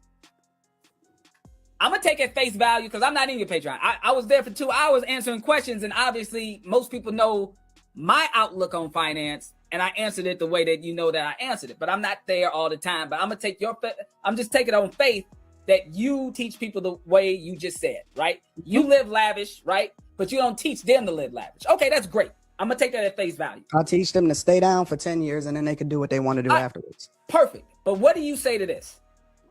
There's more people outside of your community than are inside. And when they see your videos, when they see how bold you are, when they see your flashiness, two things, well, more than two things can happen, but let's say two things can happen. Mm-hmm. Either they can be inspired by that and join your Patreon, learn how to level up and not be flashy, stay down for 10 years, or they stay outside, they see your flashiness, and it really causes them to have an unreal perception of life, and they try to match you. They start to live outside of that. Because we live in a world of keeping up with the Joneses. They see those shoes behind you, and they are living on a month-to-month paycheck, and they decide, when I'm stepping out, I want to step out and look like Anton. So I'm going to dig into my emergency savings fund to buy some $800 pair of shoes. Because Anton did it, and I feel like I'm just as good as him. Because people do that. You understand that, right? They see you, and they try to act like you without your resources. It's partially true, JT. And this is why. All right. It's because to make that assessment, to completely ignore the first 5 to 6 years that I was on YouTube. But they not there. I'm talking about the new people, the people who just come in. Wait. So there's a whole segment. I'm supposed to present myself and live like a pauper in order to be more relatable to people that need. Nigga, I'm pretty sure JT is probably higher income than you are right now. I'm almost positive that Pocket Watcher has more money than Anton. I'm almost positive. And you're saying live like a pauper? No. And the reason why I make that distinction, look how Pocket's dressing. Normal, average dude. He's in his office. That's pretty average, right? But you could tell, like, the message he's putting out there, it's very knowledgeable. You could tell he knows this stuff. And you know that when he tells you things and he helps you, you're going to likely be successful out of that. Then we have Anton over here. He's got the shoes in the bag. Every indicator for you guys to see that he has money. And yet, we can't get a solid answer from you. It's all vague. And now you're saying live like a pauper? No, man. It's all about the message, not the image, the message. The image you're portraying right now is negatively impacting the mentality of a lot of people. And it comes in the way of the message you're trying to deliver. Jesus, man. Just get it. It's that simple. Just get it. Need to make a difference or make some changes and evolve in as far as how it is that they need to move financially. No. You don't have to do anything. I'm presenting to you what happens every day. Every day, people are on these things, right? They're on this. And 75% of Americans live paycheck to paycheck. They're looking through a timeline of people who only on their best day out of a 3-month period do they shine. But they see Anton shine every day. So they want to populate their timeline of images of themselves matching someone like you. You don't see how that could be damaging.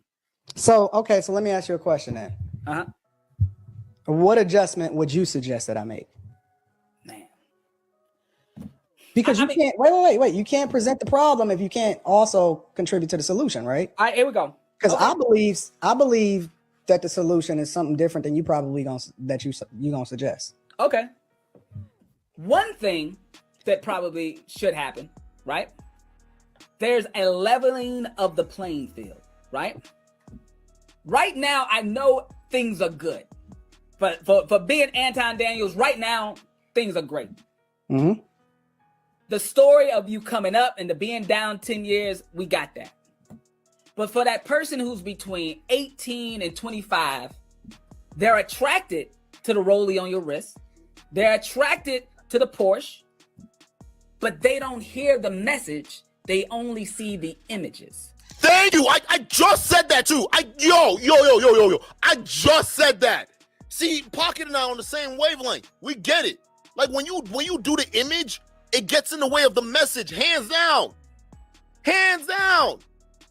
And you can't show people both. That's why, listen, it could be real easy to come out here and start flashing and doing all this and telling y'all how to live.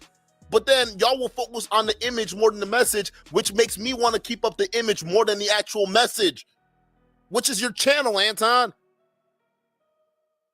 But no, niggas come out here, we humble, and we just talk about the message no matter what. And yeah, people call you clout chaser. People will say, oh, you hating. People will say, oh, you ain't got money, you broke, right? Do you think we care? No. Why? Because we know what we got. We ain't got to sit here and worry about some idiot on YouTube because he doesn't see what we have, but then claims to think that we're broke. But they believe people who flash because the flashiness, the image gets in the way of what the fuck they say. Jesus Christ, dude. Just get a fucking clue. Mm-hmm. Right? What can we do? I mean, I feel as if there has to be more content around the realities of they are not going to live a lifestyle like you. It's not going to happen for the majority. And because they're shooting to try to be multimillionaires, they're living paycheck to paycheck, and they lose out at the opportunity that they really have to be middle class. We've got to show them the images of being middle class, knowing that middle class people who have a net. And 6 figures is not even rich. You're like upper middle class. That's it. You're not even in a rich category. You're just upper middle class. Not even upper middle class. You're like mid-tier middle class. There's low-tier middle class, 50,000, mid-tier middle class, which is 100,000 above, and upper middle class where you're in the 600,000 and close to $700,000 range a year, right? And then the millionaire status is when you're obviously above that. But you're like middle class, bro. So why don't you just show that kind of middle class living? Like a lot of shit that you have, niggas can easily get. Like that's what it is. It's so easy. It's not even funny. Worth of $1 million. JT. Middle class people who have a net worth of $1 million do not look like you. And you can look however you want to look because you got the dough. My thing is, it's more likely for the masses who consume our content to become a millionaire with the low play, the less flashiness. We gotta promote those images of less flashy. No, because those images are already being promoted, and you can't put that back in the genie. You can't put that genie back in the bottle. Where? In our culture, it's the people that we follow on Instagram. It's everything that they consume on a regular basis. That's what it is that they see every single day. Yeah, so now you want to join the fucking masses? The masses of bungling idiots that want to go ahead and flash and poison young minds? Is that what you want to do? Just be yourself and be original.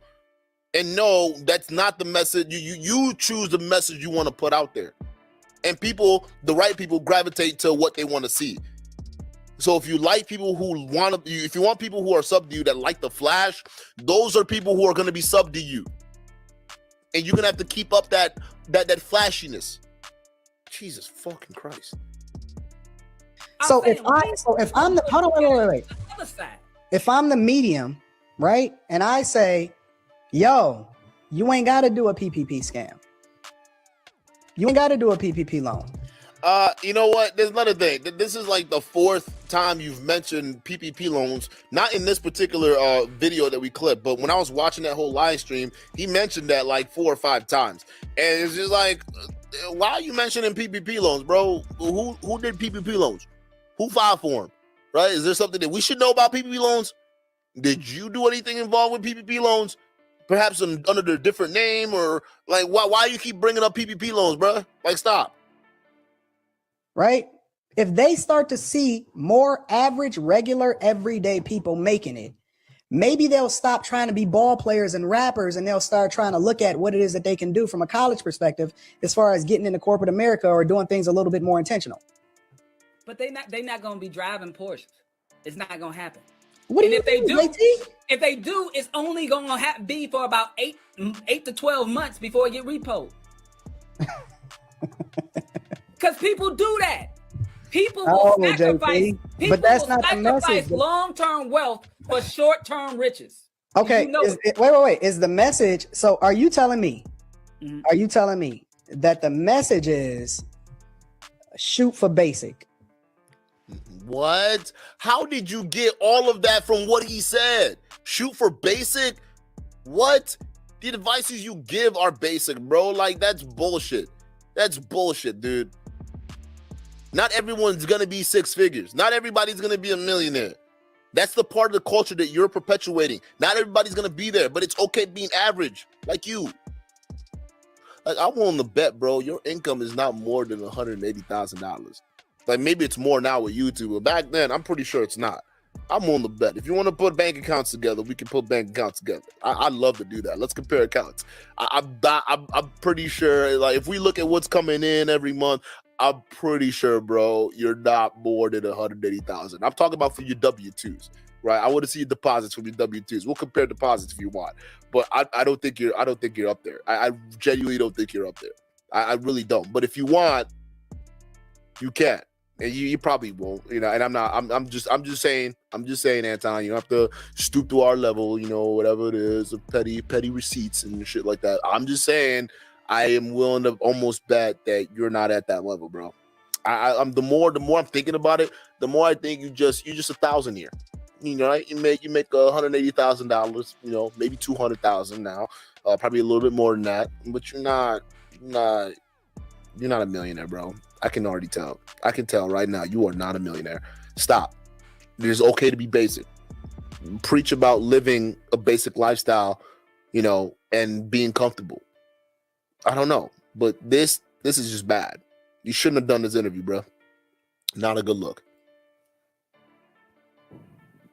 The message should be that the American dream that they think they're going for is really a nightmare, because you know people. How? Listen, I'm gonna tell you how. What? The American dream that they think they want is a nightmare, because you should know people who front like they're on your level are killing themselves every month just to keep up appearances. Yeah, maybe you got it, JT, but you know most of the people who look like you don't have it. But nobody tells them to keep up appearances. I'm 40. Come on. You are portraying that image, though. And naturally, people are going to want to be competitive, because people are naturally envious sometimes when they see that kind of image. You're putting that message out there, Anton. JT, I'm 40 years old. I'm not. Listen, if I'm having this conversation and I'm living this lifestyle and I'm 23, it's completely different. It's a completely different conversation. That's 50 years old that still fake it. I am a 40-year-old man. Right. Able to do what I want to do now. Right. You telling me at 40, I'm supposed to still try to present a pauper image or a regular everyday lifestyle just so they can relate to me? No, what I'm saying is, with great power comes great responsibility. That's what I'm saying. What I'm saying is, you have a position in our community, and it could be used probably more effectively if you give them more of the balance. Yeah, you got the measure of a man is not what he can do. The measure of a man is what he controls himself not to do. No, see, you got the quote wrong. The measure of a man is what he does. That's not the measure. That's not what I was taught as far as the quote. No, listen, a man. No. The I know what JT's trying to say. The actual quote has to do with character, okay? And I think it was something, I don't know if it was, no. I think Abraham Lincoln said this quote. And it was basically, it was something like, it's like, nearly all men can stand adversity, right? Nearly all men can stand adversity. But if you want to test the true character of a man, give him power. Nearly all men can stand adversity. But if you want to test the true character of a man, give him power. Power comes in different ways. It comes in form of influence. It comes in the form of money. It comes in different forms. Even physical power is power, right? In this case, Anton Daniels has influence. He has a massive Patreon, and no one's doubting that. He's built that. That's all on him. Anton makes money. But with all that influence, what are you doing with it? This is, you're showing your true character. We can see that your true character is someone who didn't really have it, like in a PBM stream where you're talking about, well, I don't think money's all that important. I don't think people should be striving for money. Money doesn't make you happy. To the man who finally got a little bit of influence, now money is everything and I'm living like a pauper if I talk about this. We're seeing your character right now. And that quote stands true. So actually, technically, you both got it wrong. Nearly all, I might actually have this wrong because somebody fact check me. I think it was Abraham Lincoln. All right. Nearly all men can stand adversity, but if you want to test the true character of a person, give him power. And that's it. Power corrupts. Absolute power corrupts absolutely. Anton has influence. He's corrupted by it. And now he's trying to pretend like he's like, I mean, come on, dude. We can see through this bullshit. We'll play a little bit more and, I'm going to call it quits. Actually, you know what? I'm gonna just call it quits right now. I don't. There's nothing more to say to this. I'm very much exhausted by this. I'm very much exhausted. There's just too much. It was just too freaking much, man. I don't know what else to tell you guys, but like, there's a lot of stuff going on. Anton, realistically, you probably shouldn't have done the show. You definitely shouldn't have done the show. It was not a good look. It did not help you out whatsoever. It actually exposed a whole lot. And I really hope that you can make some adjustments using your business acumen that you teach and basically work on that branding a little bit. Not saying it's not working for you, but I would say work on that branding. It needs a little bit of help. That's pretty much all you got to get from me, guys. Let me know what you think. All right, let's check out the poll, man. See what you guys really thought about Anton Daniels here, and then we'll go ahead and close out. Give me one moment here.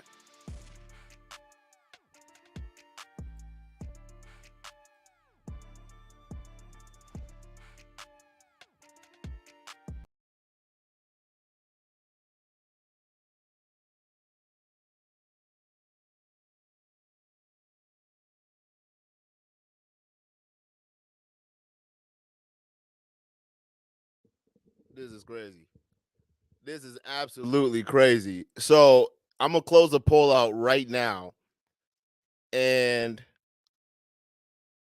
81% of y'all thought this man was a fake guru.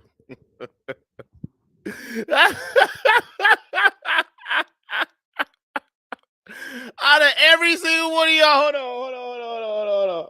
Out of any single one of you guys in the chat watching this right now, 81% of you guys thought he was a fake guru. That's wild. That is wild. I am so like Anton, bro. Anton. Only 18% of y'all thought he was real. Listen. I don't doubt the things that he says isn't factual. Can you guys hear me? I don't doubt the things that he like. Listen, I don't doubt it. My main thing is, bruh, you're actively lying about things, and when you go on a show to try to defend yourself, and albeit I'm sure you did this out of your bravado, right? You want to show that you're Anton. Anton pulls up in the face of danger. Anton's right there, bruh. Anton's gonna pull up in the face of danger. But this was a battle you shouldn't have fought. Like, just being real with you, bro. Being real with you. Hey, PBM, if you're in the chat right now, I'll drop a link. PBM. Hey, guys, where are we at on the likes? Hey, if you're down right now, if you're down, PBM, let me get you in here. Because I actually want to talk to you. Let me get you in here. If you're down right now, I'll drop the link. All right, perfect. Let me get the link. Hold up. Hey, guys. All right, I'm not trying to have too many people back here, but I'm gonna drop the link in the chat and I'm gonna post it over here.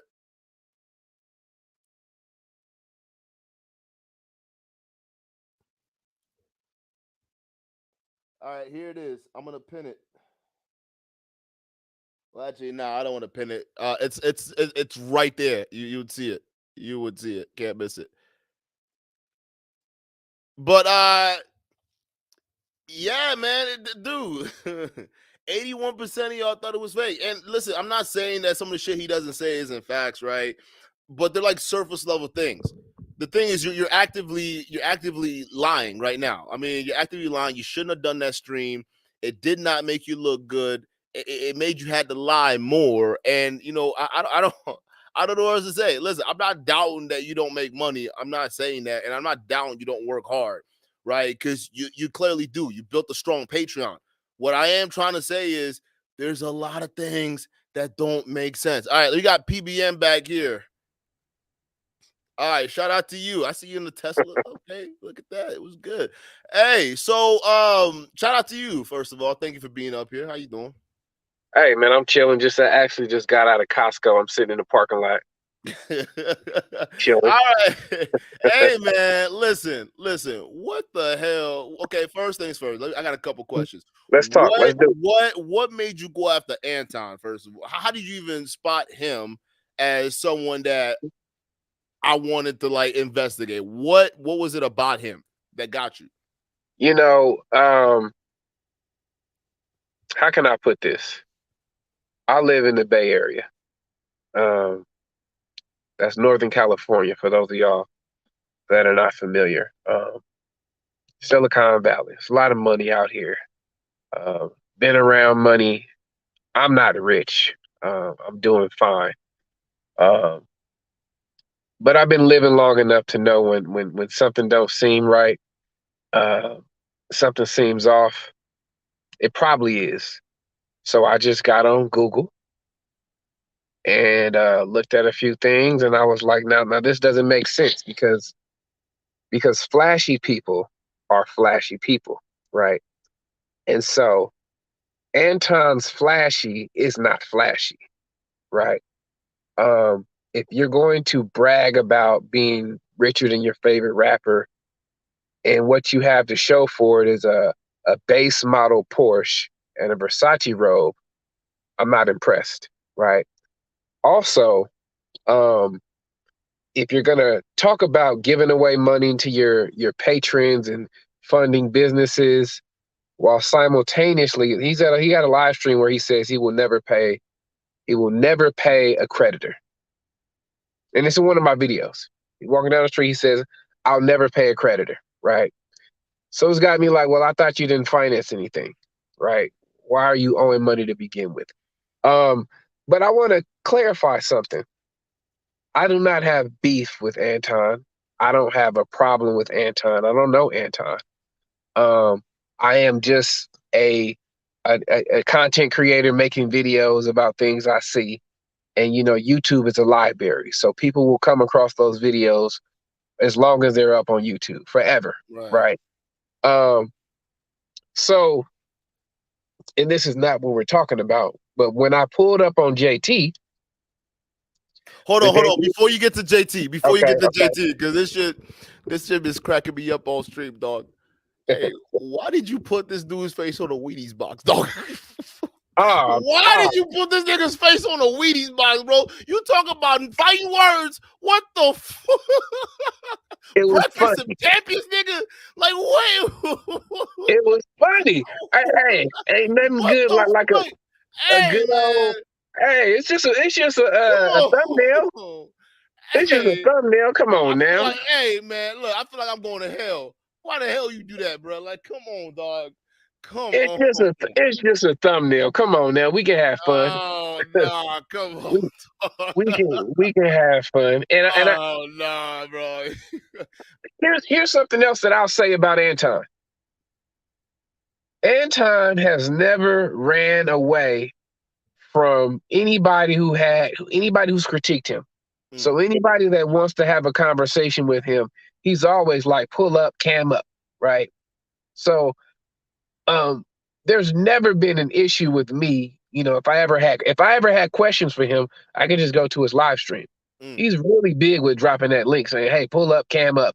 I don't really have a reason to talk to him, you know? And I don't have anything against him personally because I don't know him personally. For all I know, this could be everything is straight up scripted, and it's an analytical play where if you look at the way he came to YouTube about 10 years ago, talking about happiness and being happy, and then you can see the transition. There's a lot of people that have a YouTube glow up, if you will.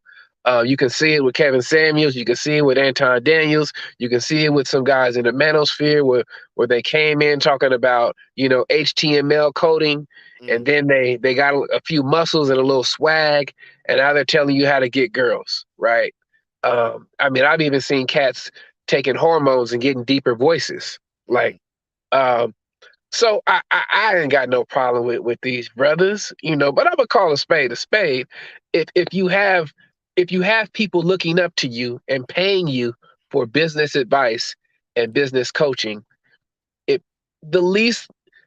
the minimum, you should be able to verify a successful business, right? And even if that successful business is YouTube and Patreon, then you should be coaching people on how to build a Patreon community. But I am actually in the Patreons of everybody I do videos on. It's research, right? For some reason, they don't think that people can afford $9 to go and do some research on somebody. What is that, a burrito at Chipotle or something? There's Like, nothing.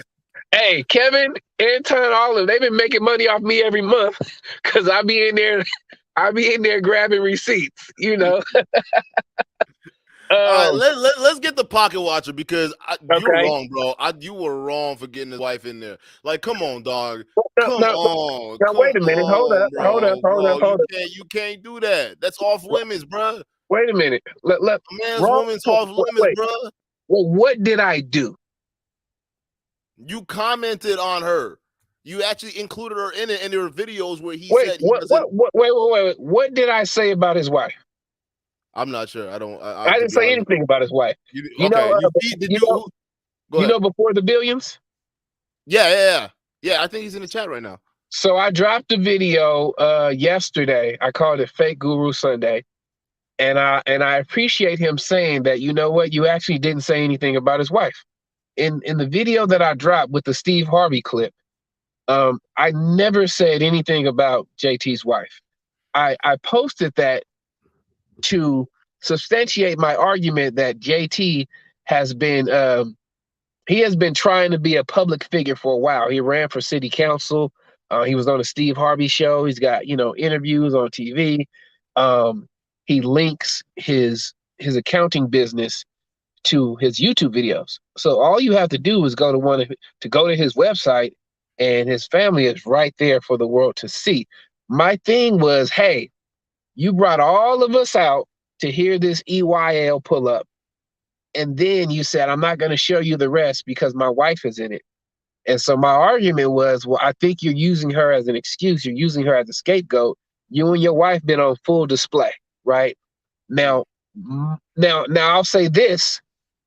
The trolls took that Steve Harvey video, and I think they went a bit far with what they did. And I actually emailed one of them, and I said, hey, bro, I think there was one I had to comment on, man, and like it's just like, hey, man, listen, what are you talking about? What are you trying to say? So I saw that one, but I didn't, and then I saw a couple with what JT had said. And I'm like, yo, bro, this must have been bad. But like, okay, so like, what was the whole point of you're trying to feature the whole Steve Harvey and whatnot, but he's expressively said that he doesn't want his wife featured. That's why he didn't want to play the video. Why even push it?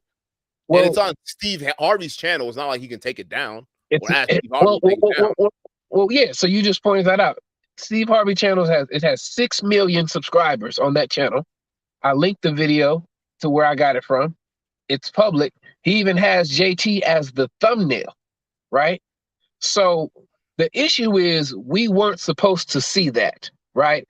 But you went on national television with your wife. Here's the thing. If you are going to be an accountant and you want to do financial videos, that's fine. But once you start getting into the drama, you are now bringing that to your business. And so my thing is, you were never trying to shield.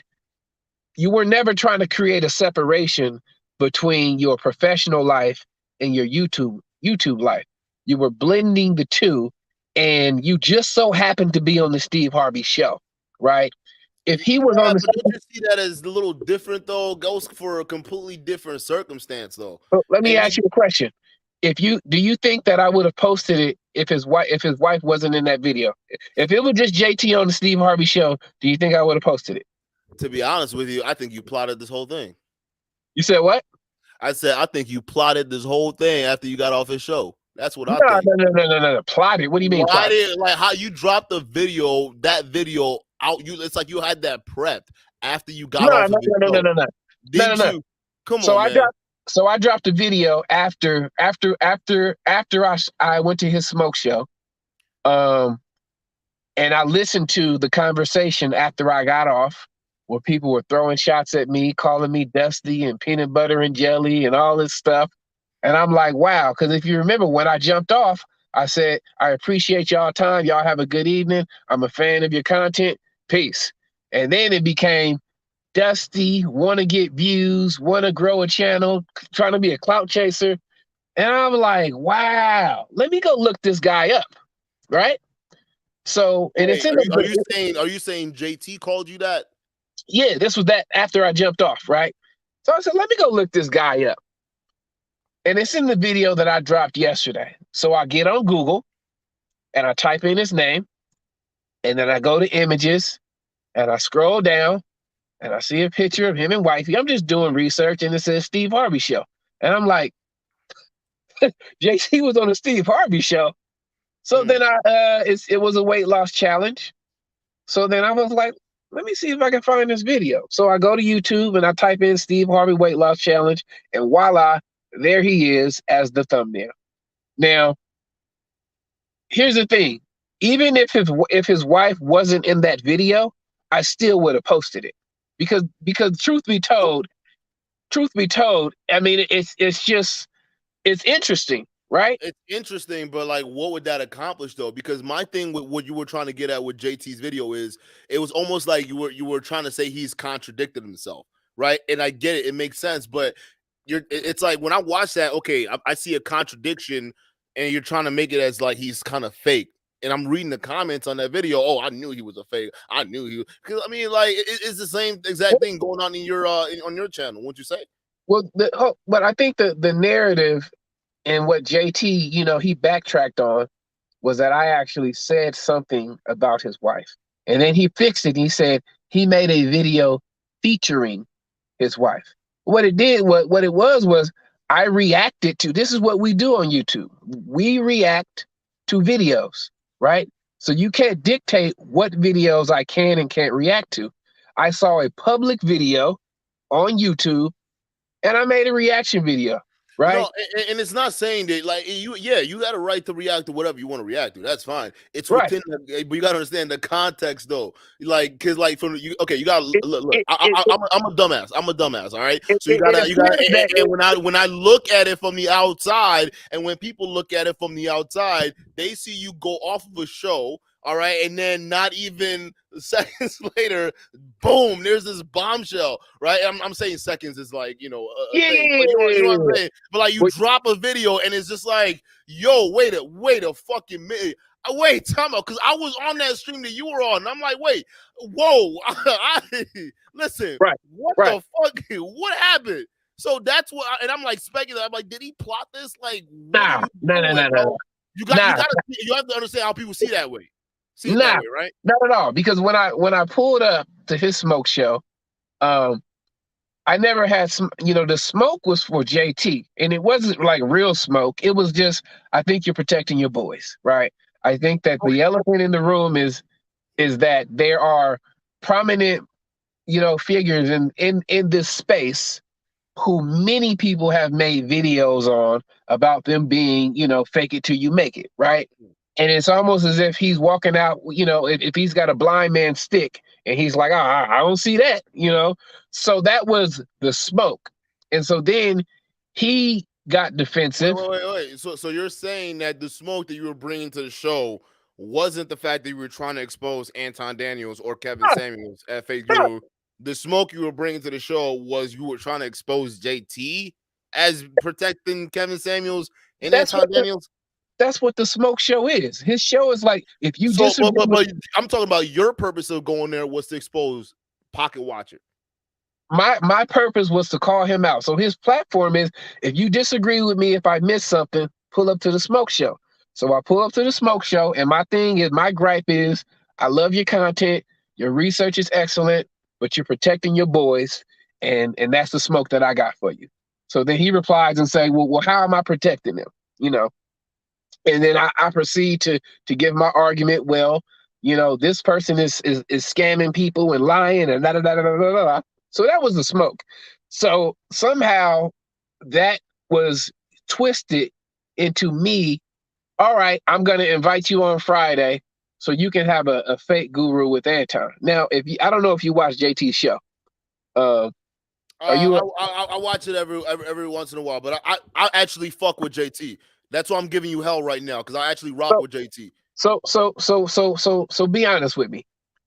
Has JT ever done a fake Guru Friday where the subject was live and able to defend the accusations? That's a yes or no question.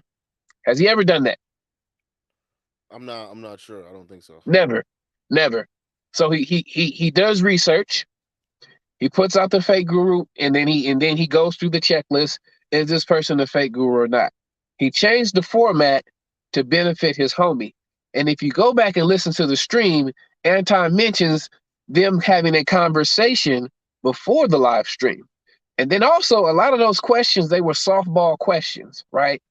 The reason why I appreciate JT's work is because I mean, that man has definitely he looked up a lady's house in Puerto Rico and found out that it was owned by the Marriott. I'm like, how do you even get Puerto Rican property records? That is like masterful research, right? So it's kind of like R. Kelly has good songs, but I would never hang out with him. You know, I love Corey Holcomb's comedy, but I think he's a horrible person. He's been getting over on his friends. So I still respect the work that he does because his content was good. But when you attack, he started to attack me.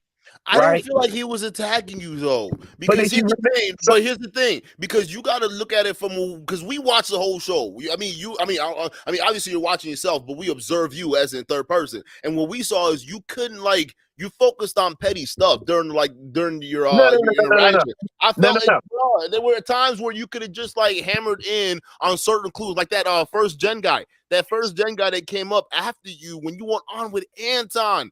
You were on with Anton, dog. Wait a minute. But so you keep you focused on JT. Wait a minute. He told you not to mention his wife during that. Let me respond to that. That's a great question. The reason why I pulled up was because I was watching the show and he was throwing shots at me.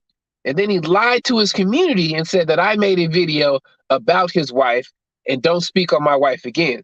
So I said, let me call into this show and clear everything up, because these people that they've never been to my channel, they haven't seen the video, right? I wanted to get on there and clear it up and say, I never said anything about your wife. There's a Steve Harvey video with you and your wife in it. That's the truth. And he kept muting me. Every time I tried to challenge, he kept muting me, right?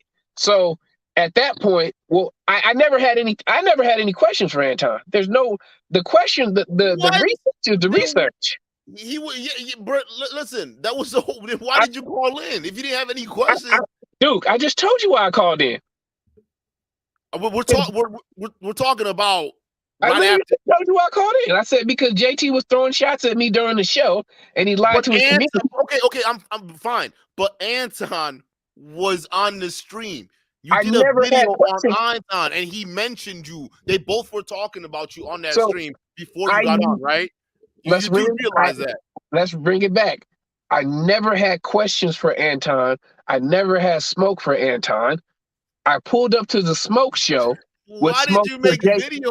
Wait, I'm so confused. Think about it. Wait a minute. Listen. You gotta listen. You gotta listen. But I listen, can make a video about somebody and not have questions for them, right? The video, is for people to look at the video, look at the receipts, and then decide if they believe this person is a fake guru or if they want to be in his Patreon.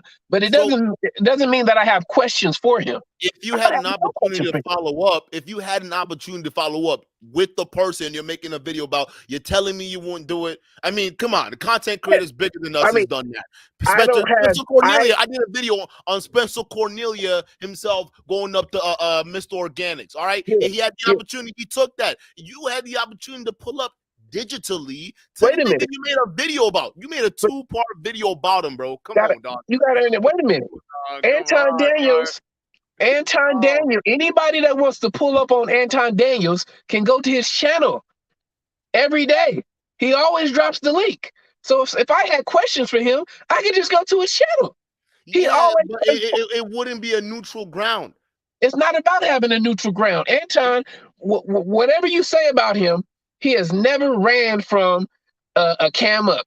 He ain't never ran. Ever. I would say that's his big mistake. He has never ran, and that's the thing. If I had a question for him, Anton, if you watch it, start running, nigga. Hey, but I'm saying, we have to establish that if somebody has questions for Anton Daniels specifically, he will drop that link and say "cam up." That is a fact. One thing about so there was no, I never said I had questions. I never agreed to come on the live stream. JT made that up by himself. And then he also lied. Okay, wait a minute, he also lied.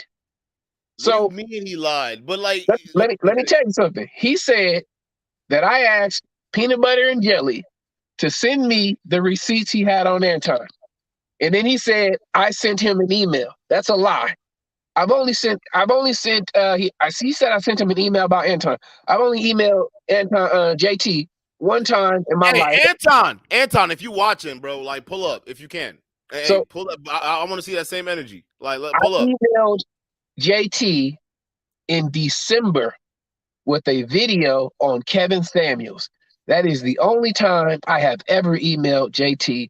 So he lied to his community, saying that I sent him a video on Anton.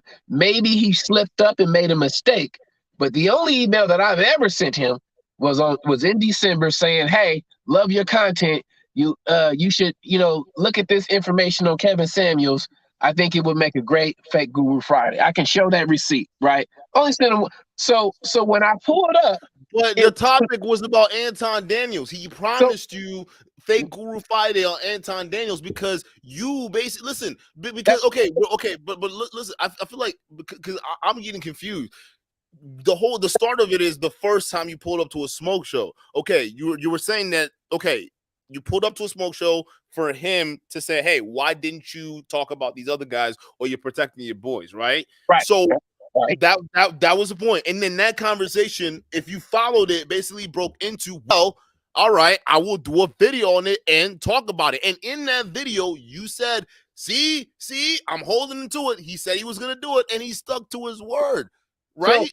So then when time out. But then when we get to the actual Fake Guru Friday, we were actually expecting you to pull up. Can you not see how we saw that? And then when you pulled up, and you're talking to JT and not talking to Anton Daniels, the dude that you told JT to talk about in the first stream, my nigga, like I'm so confused. Like it's such a priority, bro. I'm discombobulated.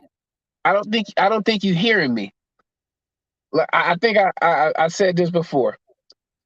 The Fake Guru Friday format has never been like that. So I knew it was janky to begin with because the whole smoke was you're protecting your boys. So in order, if his goal was to show that he wasn't protecting his boy, then he would do a true Fake Guru Friday, meaning that he would do his research and produce a video. The format has never been like that. So I never agreed to pull up, right? I didn't have any questions for Anton. He decided to do this. And he said, all right, poor black man, Peanut Butter and Jelly, I'm going to bring Anton on, and then you can come and ask him any question you want. Hey, I don't work for JT. You can do whatever you want on your platform, but I never agreed to pull up. You basically came up and challenged JT. He Right. basically stepped to the challenge, and he was like, "All right, here's the man, hand platter delivered." But you, no, see, you're not listening, brother. The smoke was for JT because he was protecting his boys. I know. Listen, I know what you're talking about. I know you know what you're talking about, but that's not how everyone saw it. Everyone saw it as different, and it literally we saw two different things.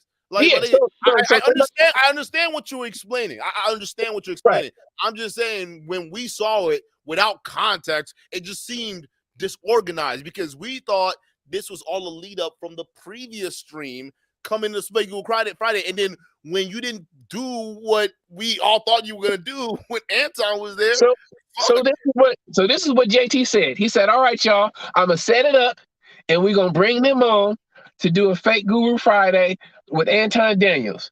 JT never talked to me. He didn't set anything up with me. He set that up with Anton. This didn't have anything to do with me, but his messaging was, I am going to bring them together. You can't bring me anywhere that I didn't agree to be. Number one. Number two, that's not the fake Guru format. So what he did was prove what I was saying.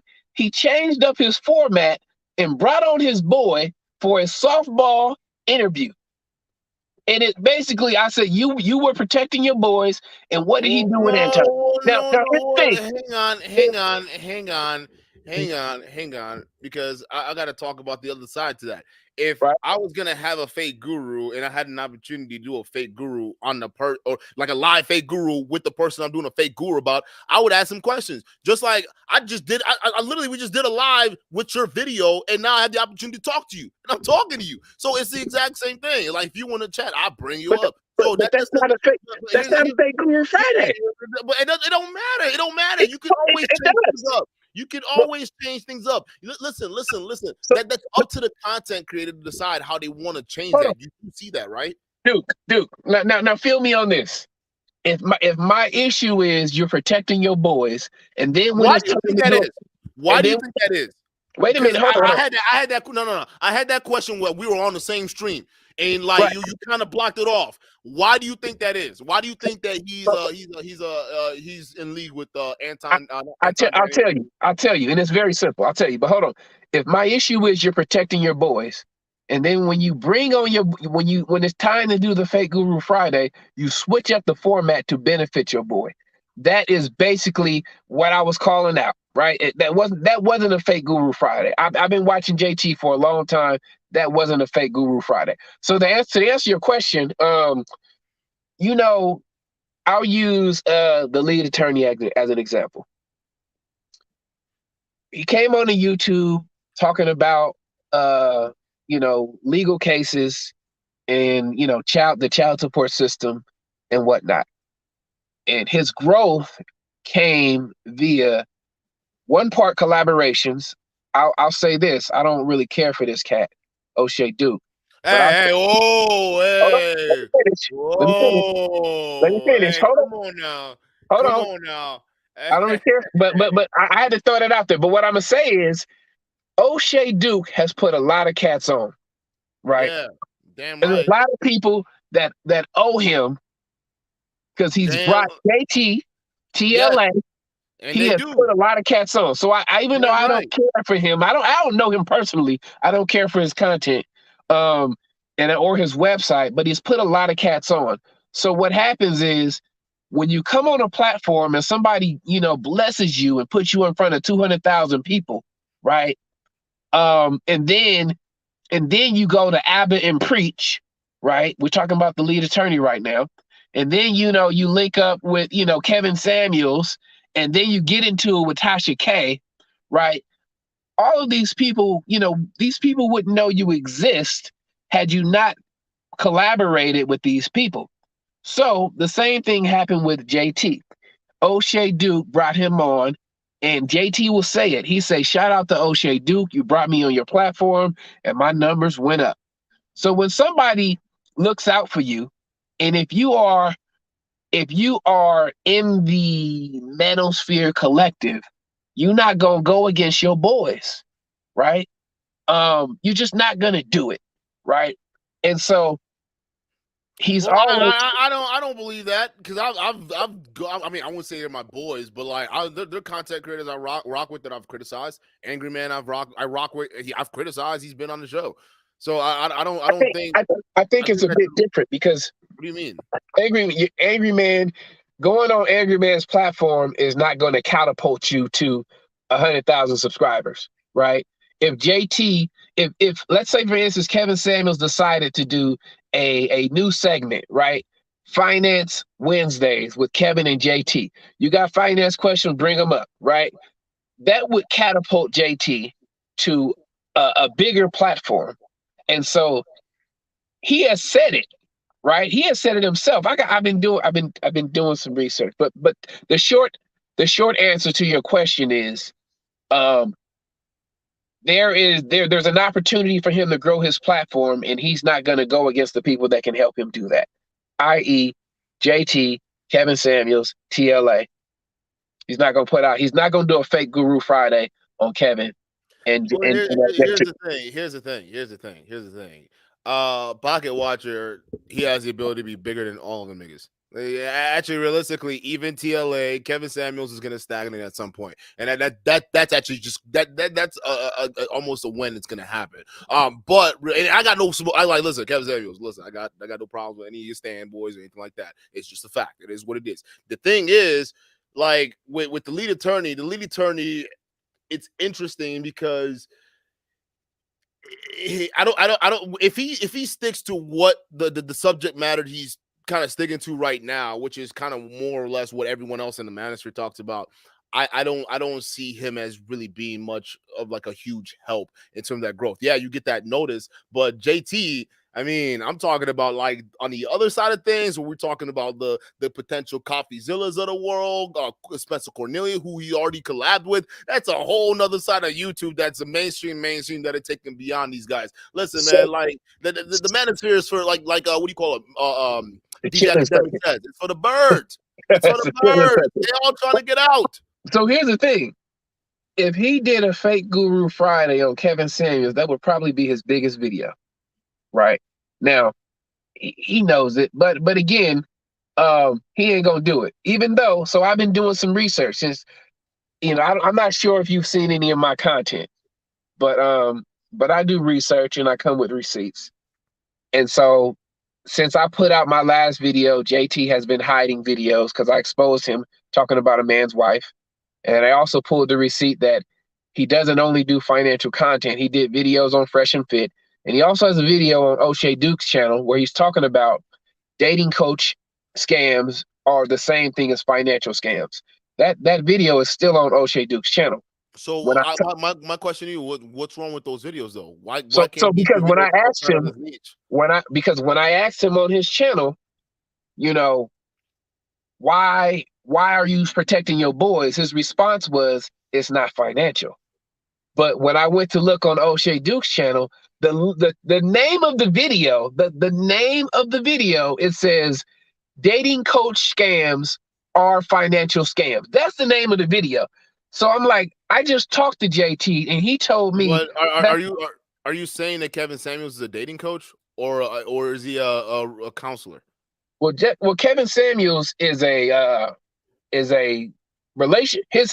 His current platform is Relationship Guru. The business side outside of that is life coaching and image consulting. It's Life and Style by Kevin Samuels. If you go to his website, it says Life and Style. One of the guys that I interviewed who paid for his services, he paid for life coaching, right? So if you're telling people how to be in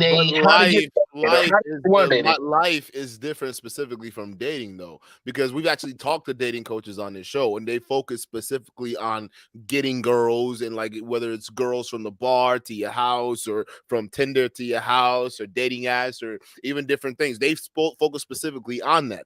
When you look at Kevin Samuels, he's more on the type of the concepts and more of like the reasonings on why things are out of order. Right now, I disagree wholeheartedly on some of the things that he said, because if honestly, and this is what I was going to ask you too, if you put like, because he says dumb shit.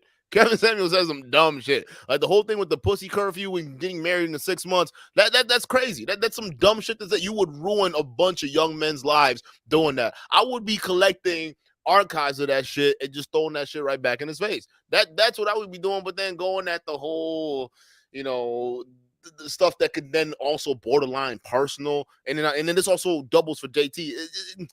It gets to a point where it starts to look tasteless. You know what I'm saying? But I feel what you're trying to do. I do. It's just you're talking about my content. I'm talking about how you did it with JT's how you went into the personal. Like I felt as though you didn't keep it on task and you kept it personal. What did I do personal? When he felt as though you talked about his wife. He cleared it up. He said I did a video featuring his wife. Right. He kind of cleared it up. But I never said anything about let me tell you something. Okay, but then why that video though? Why that video at that time? I don't know if you I told you. Okay, I said, but when I jumped off the stream, he was throwing shots at me. He was clowning me. He was talking about my name and all this stuff. So I decided to look him up. And when I look him up, I found that he has a very public profile for years. And I realized that the Earn Your Leisure pull-up gate, him not showing the complete total video, it had nothing to do with his wife. So it's because he didn't want to. Okay. The video was to show people that this man has been a public figure for a long time, and he hasn't been trying to shield or prevent people from knowing, who he is, who his wife is, what he does for a living. He's a public figure. He's been even without the Steve Harvey thing.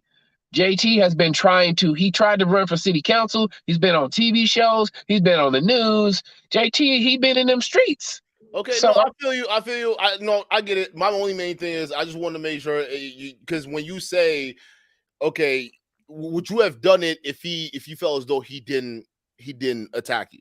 Like if you felt as though after the stream he didn't attack you, would you have gone into depth the way you did? That's the question I should have asked. Yes. You still would have done a video on it. Yes.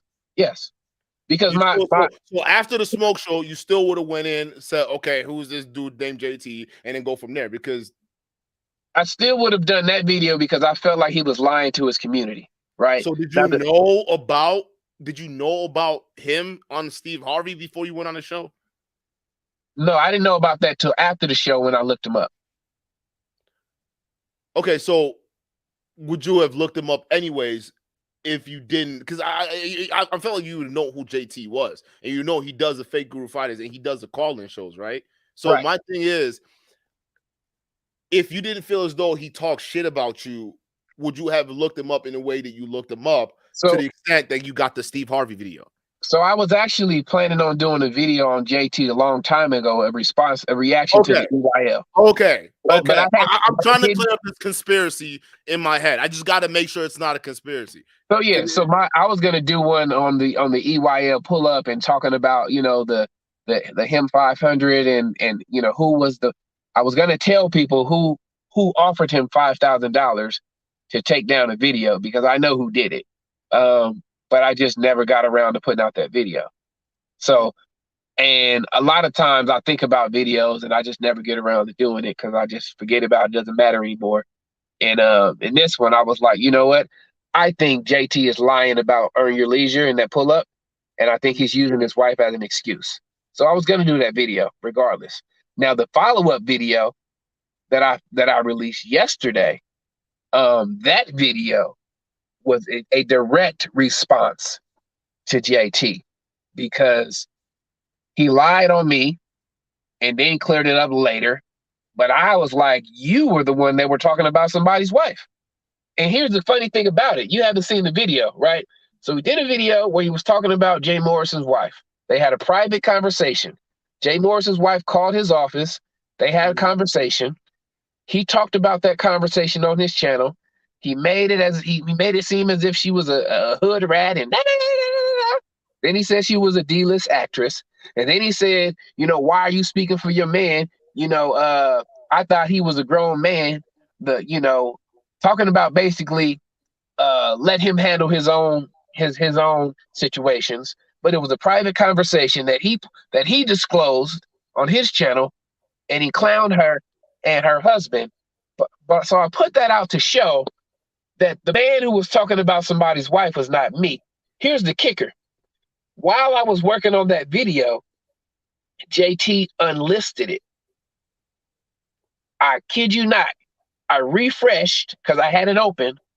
Because I'll do a screen record. If I want to grab a section of the video, I'll just screen record 30 seconds instead of downloading the whole video. I refreshed it and it said unlisted. And I'm like, wow, JT is taking this video down in real time. So I mentioned that when I dropped the video. I said, hey, y'all, JT don't want y'all to see this video because he is the one that's actually talking about somebody's wife. It's live on my channel. So then after I dropped the video, I refreshed the link again, and now the video is behind the paywall. So when I exposed him talking about somebody's wife, he took down the video from his channel, made it unlisted. I published my video, and then he put it behind the paywall. What you running from, JT? What are you hiding? Okay, so my next question is, because I want to go back to the earn your leisure. What do you think he was hiding and using his wife? Well, I think that's well, I think because you got to be solid. You got to be solid. Whatever research you're doing, you got to be solid. But what are your thoughts? I don't have any proof to back this up. Right? Okay, so it's just opinion. It's opinion. I think that they had a good conversation and they talked about doing business together. That's what I think happened, right? And that's just what I think, and that's why I think he's not putting it out, and I think he's using his wife as an excuse. That's what I think, right? Okay. And so when I did the research, I said, hey, don't make her the reason, because you got your wife on full display. Right. So that was, I was like, she ain't the reason, y'all, because we all pulled up. I don't know if you were there. Everybody was like, what the hell happened? Like everybody like, ooh, EYL pulled up on JT. We want to know what happened. And then it was a letdown. And then he's like, I'm not going to show the video because my wife was in it. And then we like, we'll post the audio, right? You know how to edit videos, right? You can right click and detach the audio from the video, right? Yeah. You can separate them. And you don't have to show the picture. And you can edit out anything that she said. So we said, hey, just post the audio, man. We trying to hear what happened. He's like, nah, I'm not going to do it. And I'm like, something don't add up. Something is not adding up. You can easily edit your wife out of this video. We want to hear what you and EYL were talking about, because it was okay. So I think part of my ignorance is then because I didn't follow the EYL. Hey, I'm sorry, JT, I wrong with you. I didn't follow that saga. I'm too busy out here, bro.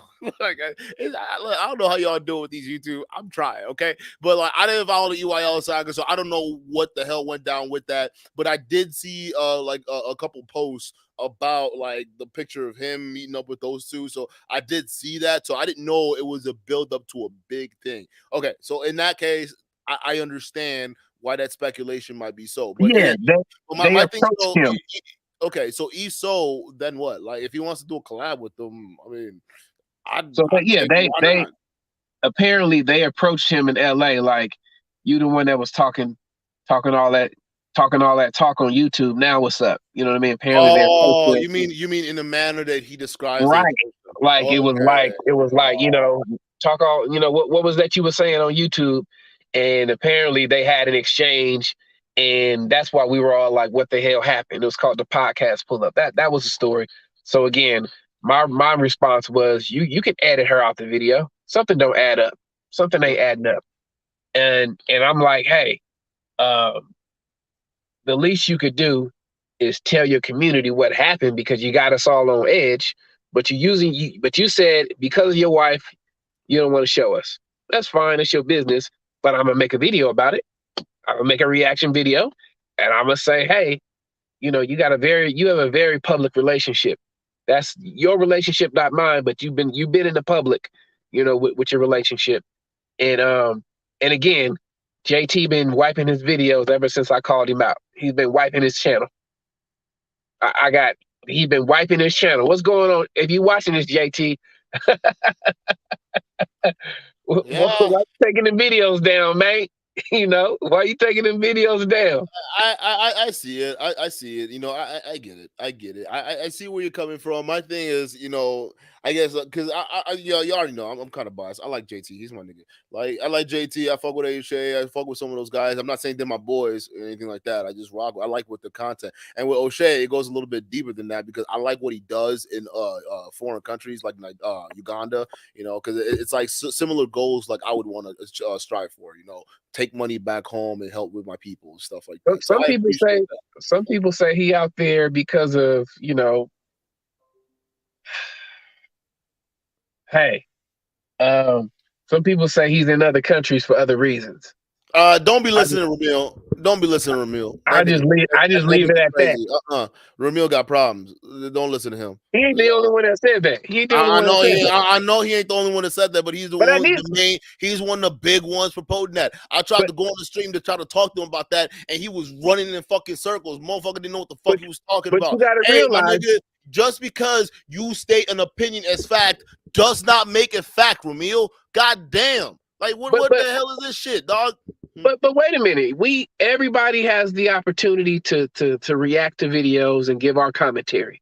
Here's the Right. thing. Giving your commentary is different from stating something as fact that isn't fact. And I even scolded him on it. Like he did a live stream on it. I don't know how many channels he's got now, but like one of the channels he was in, I was on there and I said, "Hey, listen, bro, you can't just say it's proof if you don't have proof. If it's not documented, you don't have any evidence but a girl jumping up and down and doing whatever the fuck she was doing in the video. That's still not proof he's doing what he was doing out there. So to make that statement as fact and then try to backpedal as your opinion don't make no freaking sense, bro. Well, here's the thing. You got to have that same energy when JT is making comments about me that he don't have proof on and facts on, right? The energy that you have to defend O'Shea Duke, you know, against allegations that are not factual, it should be that way with anything and anything that can't be verified without receipts. You got to push back on that.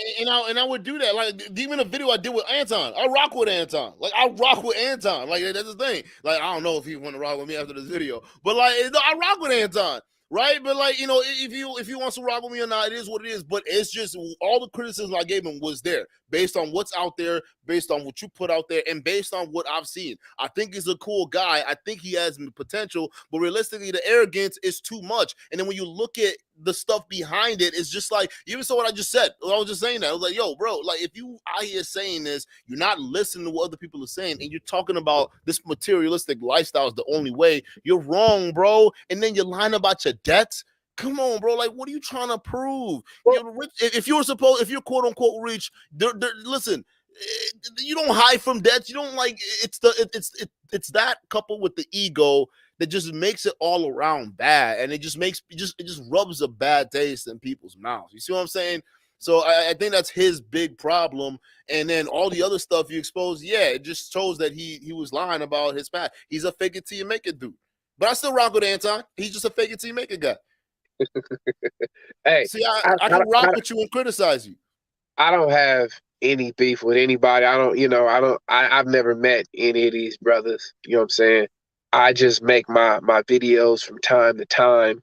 I don't wish anybody any ill will. I definitely don't support anybody that's lying and taking people's money, misrepresenting themselves as somebody that can help them do something that they've never done. I'm not with that. But in terms of, just me feeling, well, actually, I'll take that back. Because there's some cats in the manosphere that have said some really messed up things about Black women, right? I agree. I mean, there's a couple cats I wouldn't, I'm not gonna say they should get hit by a bus, but I feel like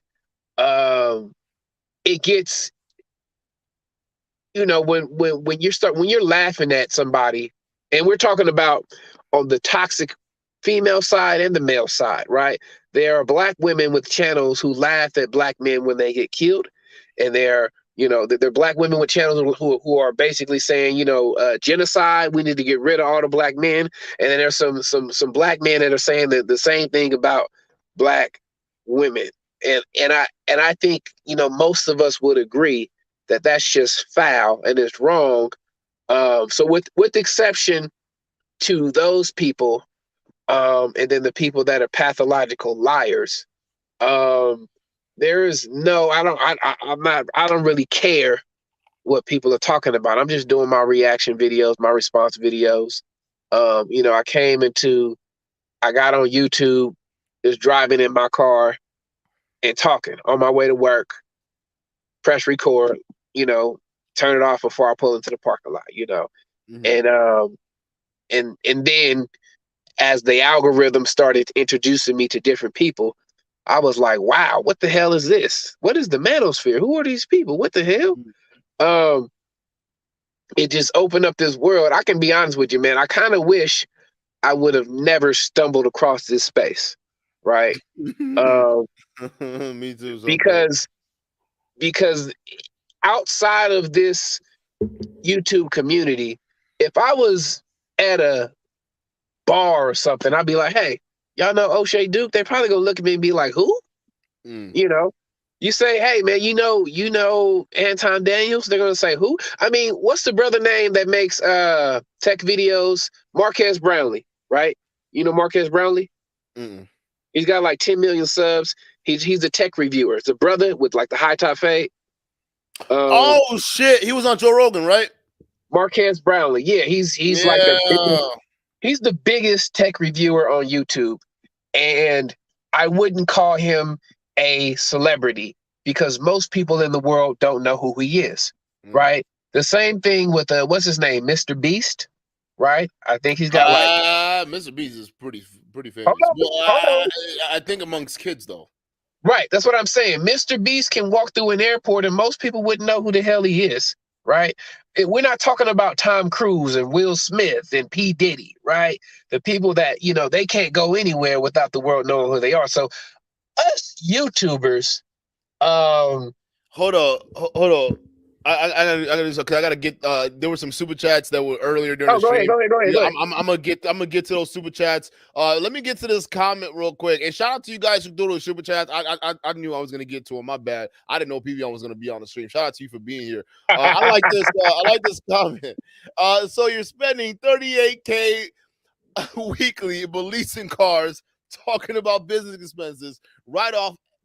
As if that's top secret Patreon info. It's called Section 175, so 79 of a tax return. LOL. All right, so this is where, while I pull up these super chats, this is where when I saw that piece of your video, well, obviously I saw the live that Anton and that other gentleman was on. But then that made me go back and see yours because I was frustrated with your performance, dog. I was like, what the fuck, bro? Like, I was like, okay, let me go look at this nigga. Like, what? There's no way, because I'm like, I gotta see you live. There's no way you could be this like disconnected. You see what I'm saying? So I'm glad that's not the case. But, I was just pulling up to clear my name and hopping off. And that's exactly what I did. And I jumped off. You know, didn't get a chance to clear my name because I got muted, but that was it. Okay, but like the thing is, once I went back and I saw your Anton videos, I watched the clip where you played when he was talking about 38K a week, and I was just like, the amount of money that you gotta like be making. I'm talking about a year. It's gotta be you gotta be like millions, multi-millions. I'm talking about double-digit millions, and like just looking at the way he portrays his life on YouTube, I would much rather believe Mr. Organics has that. Matter of fact, I would much rather believe Fresh and Fit and them have that lifestyle. Well, that's the thing. If you're spending 38K a week, at least they got Lambos. I mean, right? That's what but they got Lambos. I like that comment. Anton, you need to be in an exotic. If you're flashy, be flashy, because we see flashy on YouTube. It's some flashy people on YouTube. Right? That's true. And if you compare Anton to Mr. Organic, right? Because like thing is, watching Anton, it's like he's doing something that I could do. Like even at my level, I could do that. And like, but exactly. I mean, I don't want to be that stressed financially, but I could do that. Like that. But wait a minute. What exactly is he doing? What is he doing that looks, expensive? Not a whole lot. Like, I mean, think about it. obviously, if you look at the courtside tickets and stuff like that, you That's not. know, Hey, that's the you know, Detroit Pistons. Wait, and you got the Porsche. You know hold what I'm on, hold on, saying? hold on. That's the Detroit Pistons, the cheapest ticket in the NBA, Oh, and I it's didn't not know even that. courtside. He is behind the basket.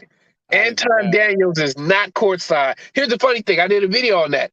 Those Mm-hmm. courtside seats, actual courtside, they only cost $1,700. So if you spending I 38 grand a week, you I should saw be that. courtside, right? And here's the thing: if you want to be courtside at the Lakers, I think that's like 50 G's or something. You know, I'm Yeah. just saying. I was just saying, what is he doing that's flashy, right? The Versace robe ain't flashy because anybody can buy that, right? The basketball tickets that's the Detroit Pistons. You know, all you need is a But couple even $100. and this is where I agree with you because what the point that I even made when I was reviewing that video was, listen, man, it's so easy to be able to live this kind of lifestyle, like the fake it Right. till you make it type, right? And this is what like even this channel tries to make a lot of guys aware about that. Like y'all got to understand, like this shit can easily be fake, and it's funny how like even stuff like that.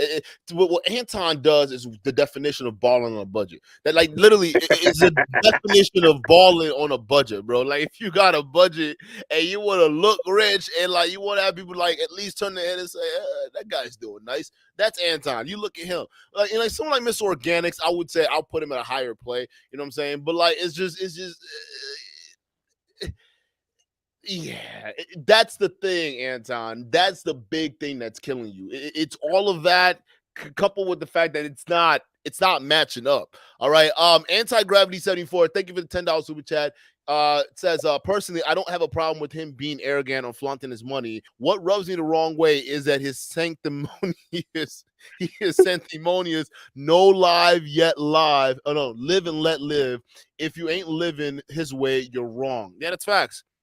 That is fast. I mean, it's not saying that he says that, but it's the impression he gives off, right? And that's what JT tried to like let him know and say, "Hey, bro, listen, brother, don't you think that when people wake up every day, they don't live the same life that you live? However, them seeing you in that way, talking about, I don't give a shit. Like I'm anti. I'm doing this. Like with that over. Go ahead. He had a conversation with his boy. He asked him a couple questions, brought on a couple people to talk. That was not a fake Guru Friday. That was a conversation with his boy. He did a 2-hour live stream in Anton's Patreon, right? They have a relationship, right? The next They've done content before though. I vividly remember reacting to a video of him, lead attorney, and what's his Anton Daniels on the same stream. And they were actually kind of calling Anton Daniels out because Anton Daniels in that stream about the wasn't million even subscribers, right? yeah, I saw that. actually that was the stream that kind of like maybe kind of double taking the Anton a little bit because I was like he came off so insecure in that video and I didn't really realize what it was until all of this started to break open. Like I'm looking at all this, I'm like, okay, now it's starting to make sense when they were talking about money than that particular stream, and he kept justifying, I would rather be small and make a bunch of money with a small group than branch out to a big amount of group. And I'm sitting there like, why wouldn't you want to grow though? Like I'm so confused. And then now I see it because you can't even answer basic questions, my nigga. Like that's sad. That's bad.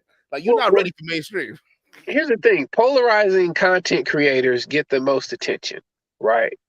And it's just like when before TLA and Anton started doing a certain type of content, nobody wanted to listen to that, right? It wasn't entertaining. It's boring. It's useful. You know, it's educational. But once they got into the spicy stuff, right, that's when the algorithm and people started to tune in. That's the shit that sells, though. Right. You know?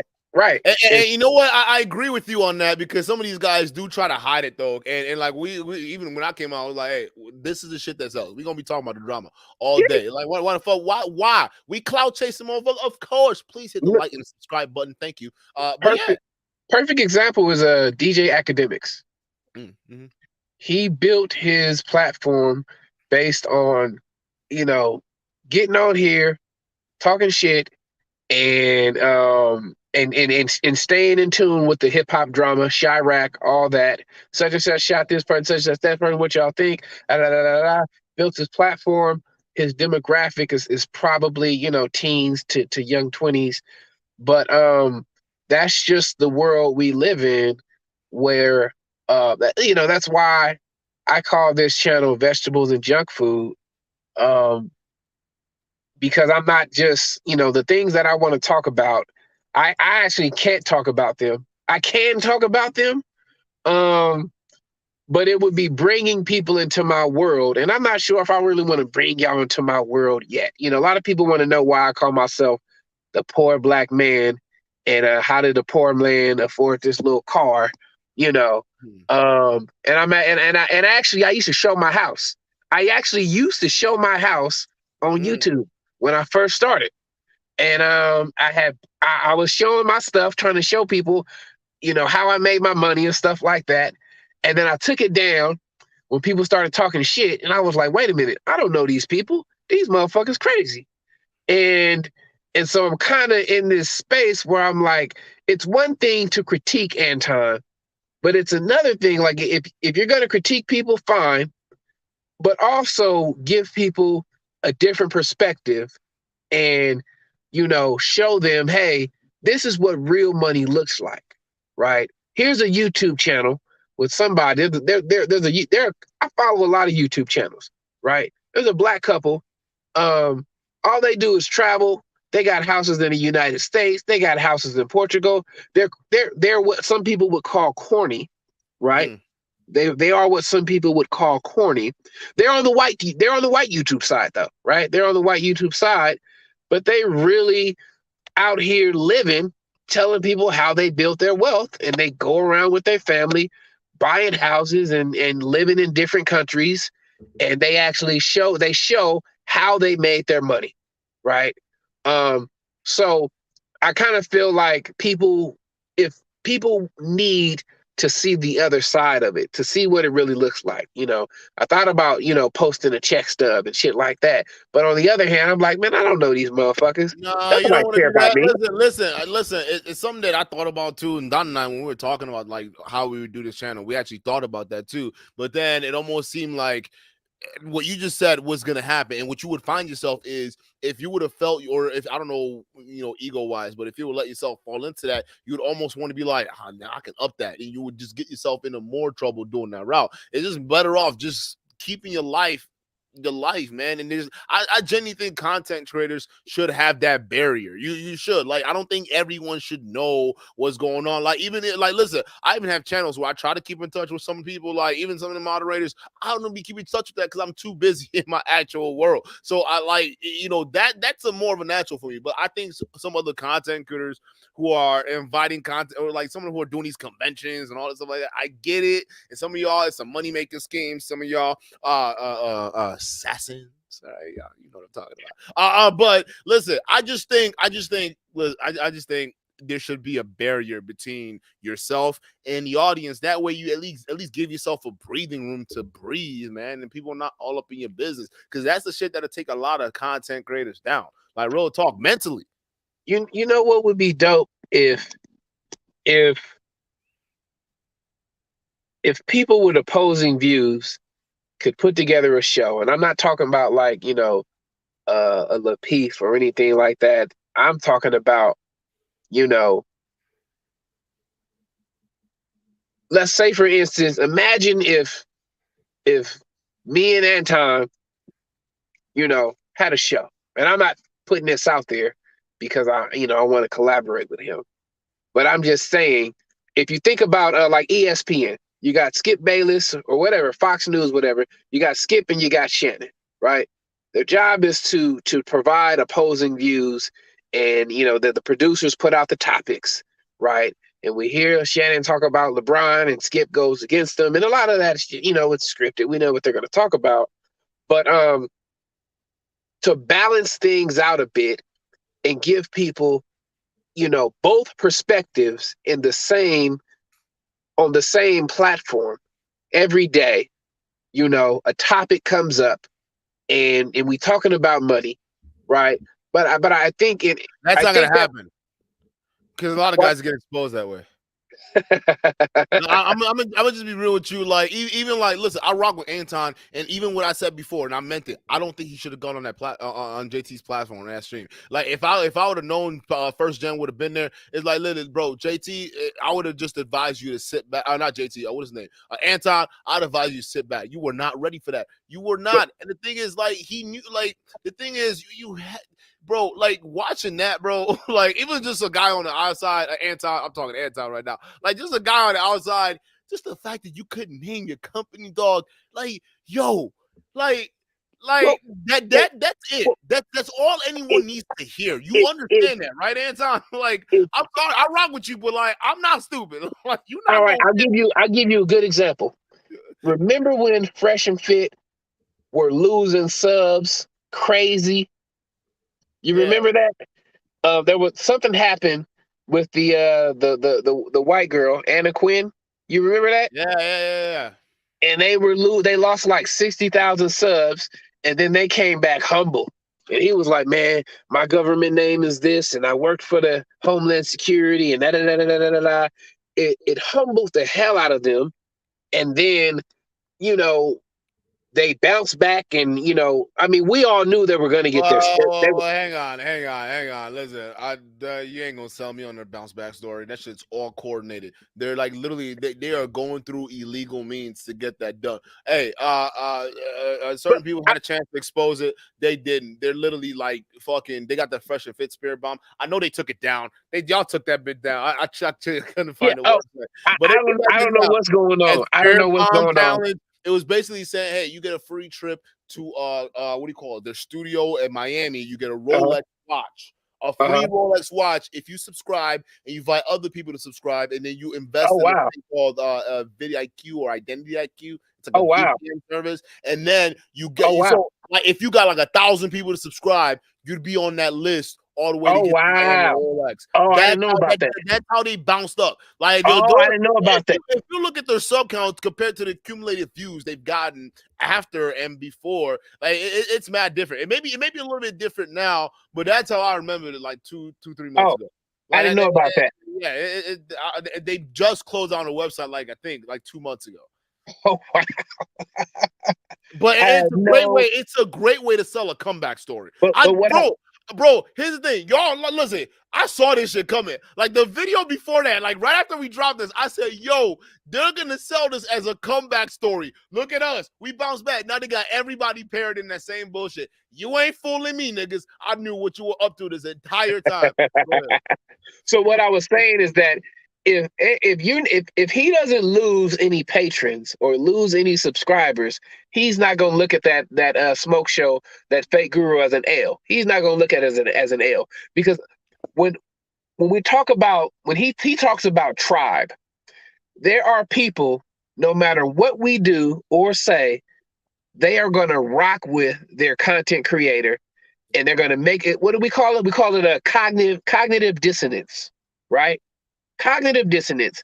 They will fix their mind to believe whatever that person tells them, even if, I mean, we're talking about somebody could step in a pile of shit and Anton could tell them, don't worry about that, fam. It's chocolate. That's how I got rich. And they're going to be like, you know what?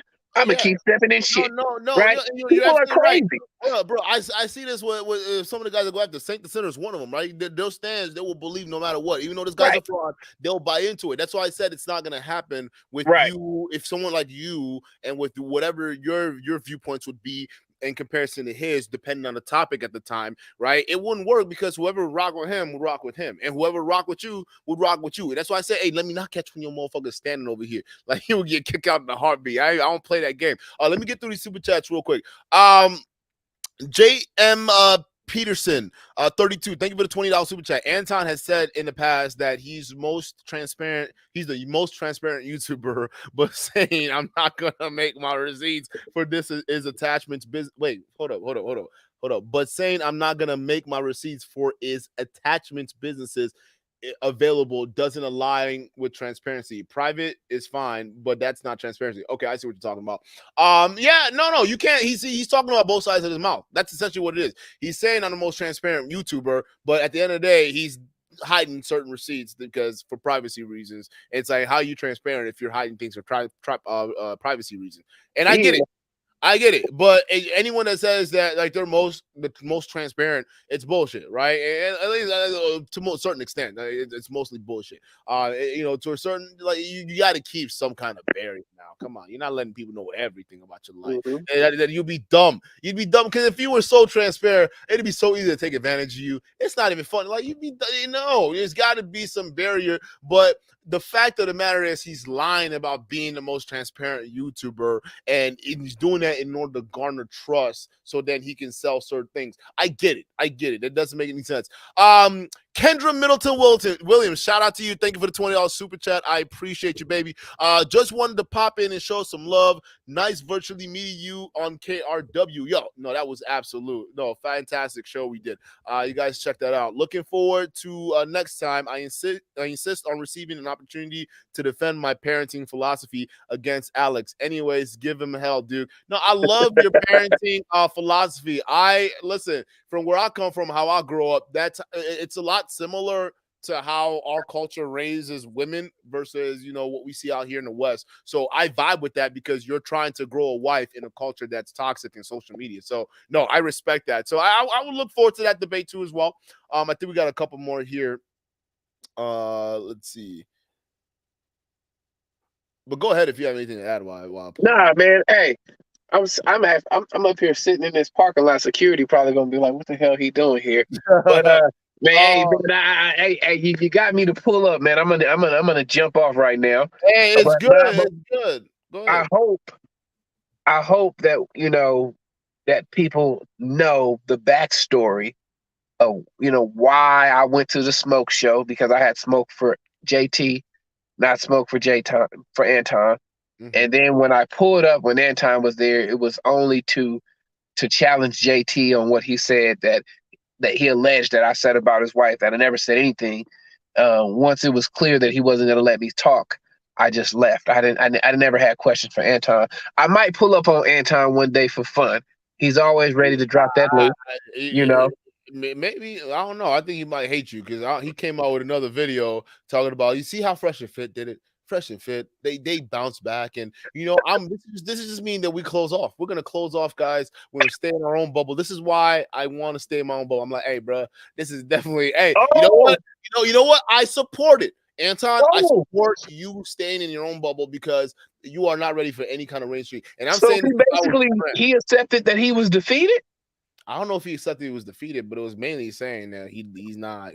That he ain't going on nobody's show. It's pretty much a roundabout way of saying why other people will never understand what's going on over here or whatever he's trying to do. It was basically a roundabout way of doing that. Him walking around and saying shit, but that's essentially what it was. He's seeing this right now as his Fresh and Fit moment, right? Kind of like what you just described. That's what it is. And this is all Fresh and Fit about. It's like, no, nigga, no, like I'm not done talking about Fresh and Fit. Hey, Fresh Prince CEO just got back with Miranda. DJ Academics had a lot to say about it, and so do I. So we're not done with Fresh and Fit. Like, we're not done. Like, you don't think this scandal hurt them?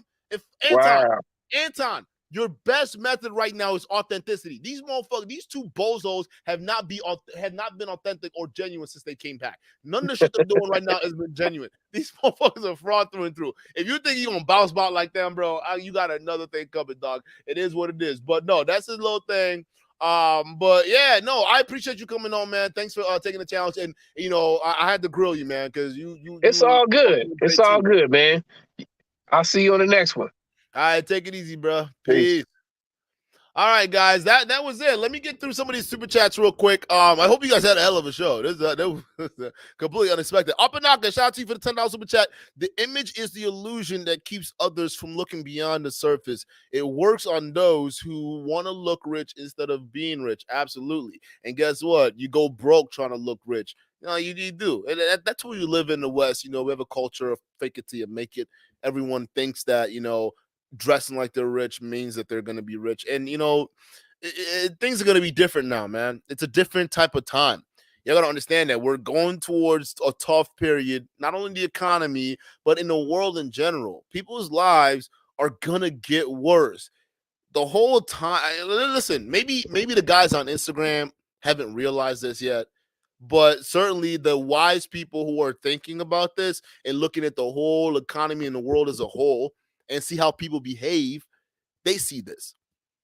And this is, listen, if times are bad and people are having a horrible time living and they go on the internet and see you doing all of this,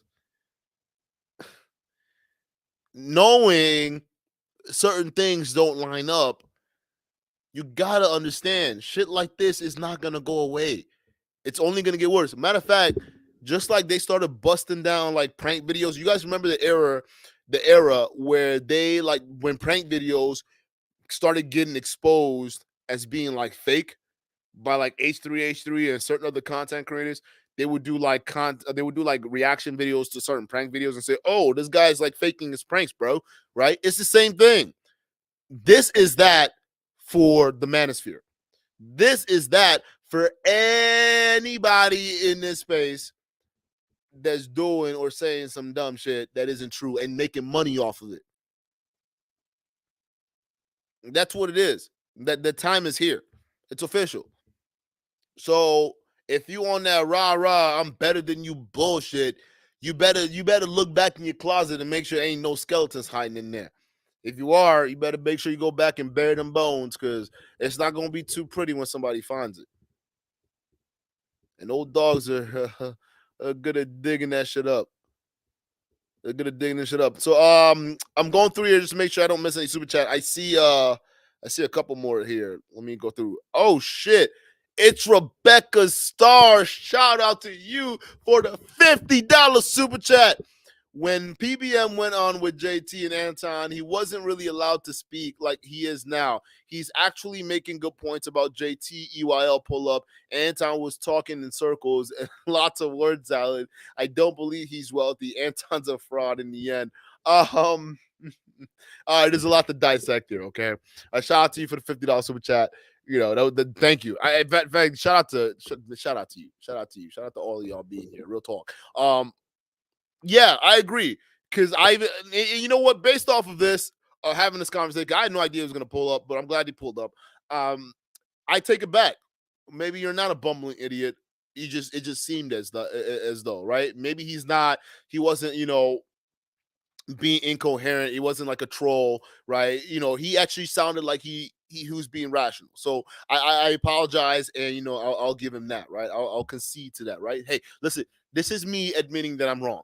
That it is. I was wrong about my earlier assessments of PBM.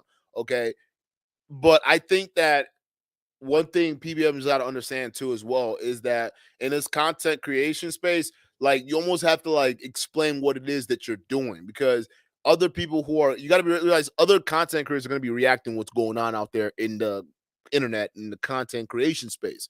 So if you're going up there and you're doing a show that was related to something that happened earlier, you're going to best believe people are going to see it as a continuation saga. You see what I'm saying? Like, oh shit, he just pulled up. JT said Friday we're going to get Anton on. You come on there. You come on, and then you're trying to target JT instead of Anton. You can see how people can look at that and say, what is this guy doing? Like, Anton is right there. Why don't you want to talk to Anton? You see what I'm saying? And you're right. He was saying the JT EYL pull up. Now, I specifically did not follow that saga that was going on. I did see the post that JT had on it.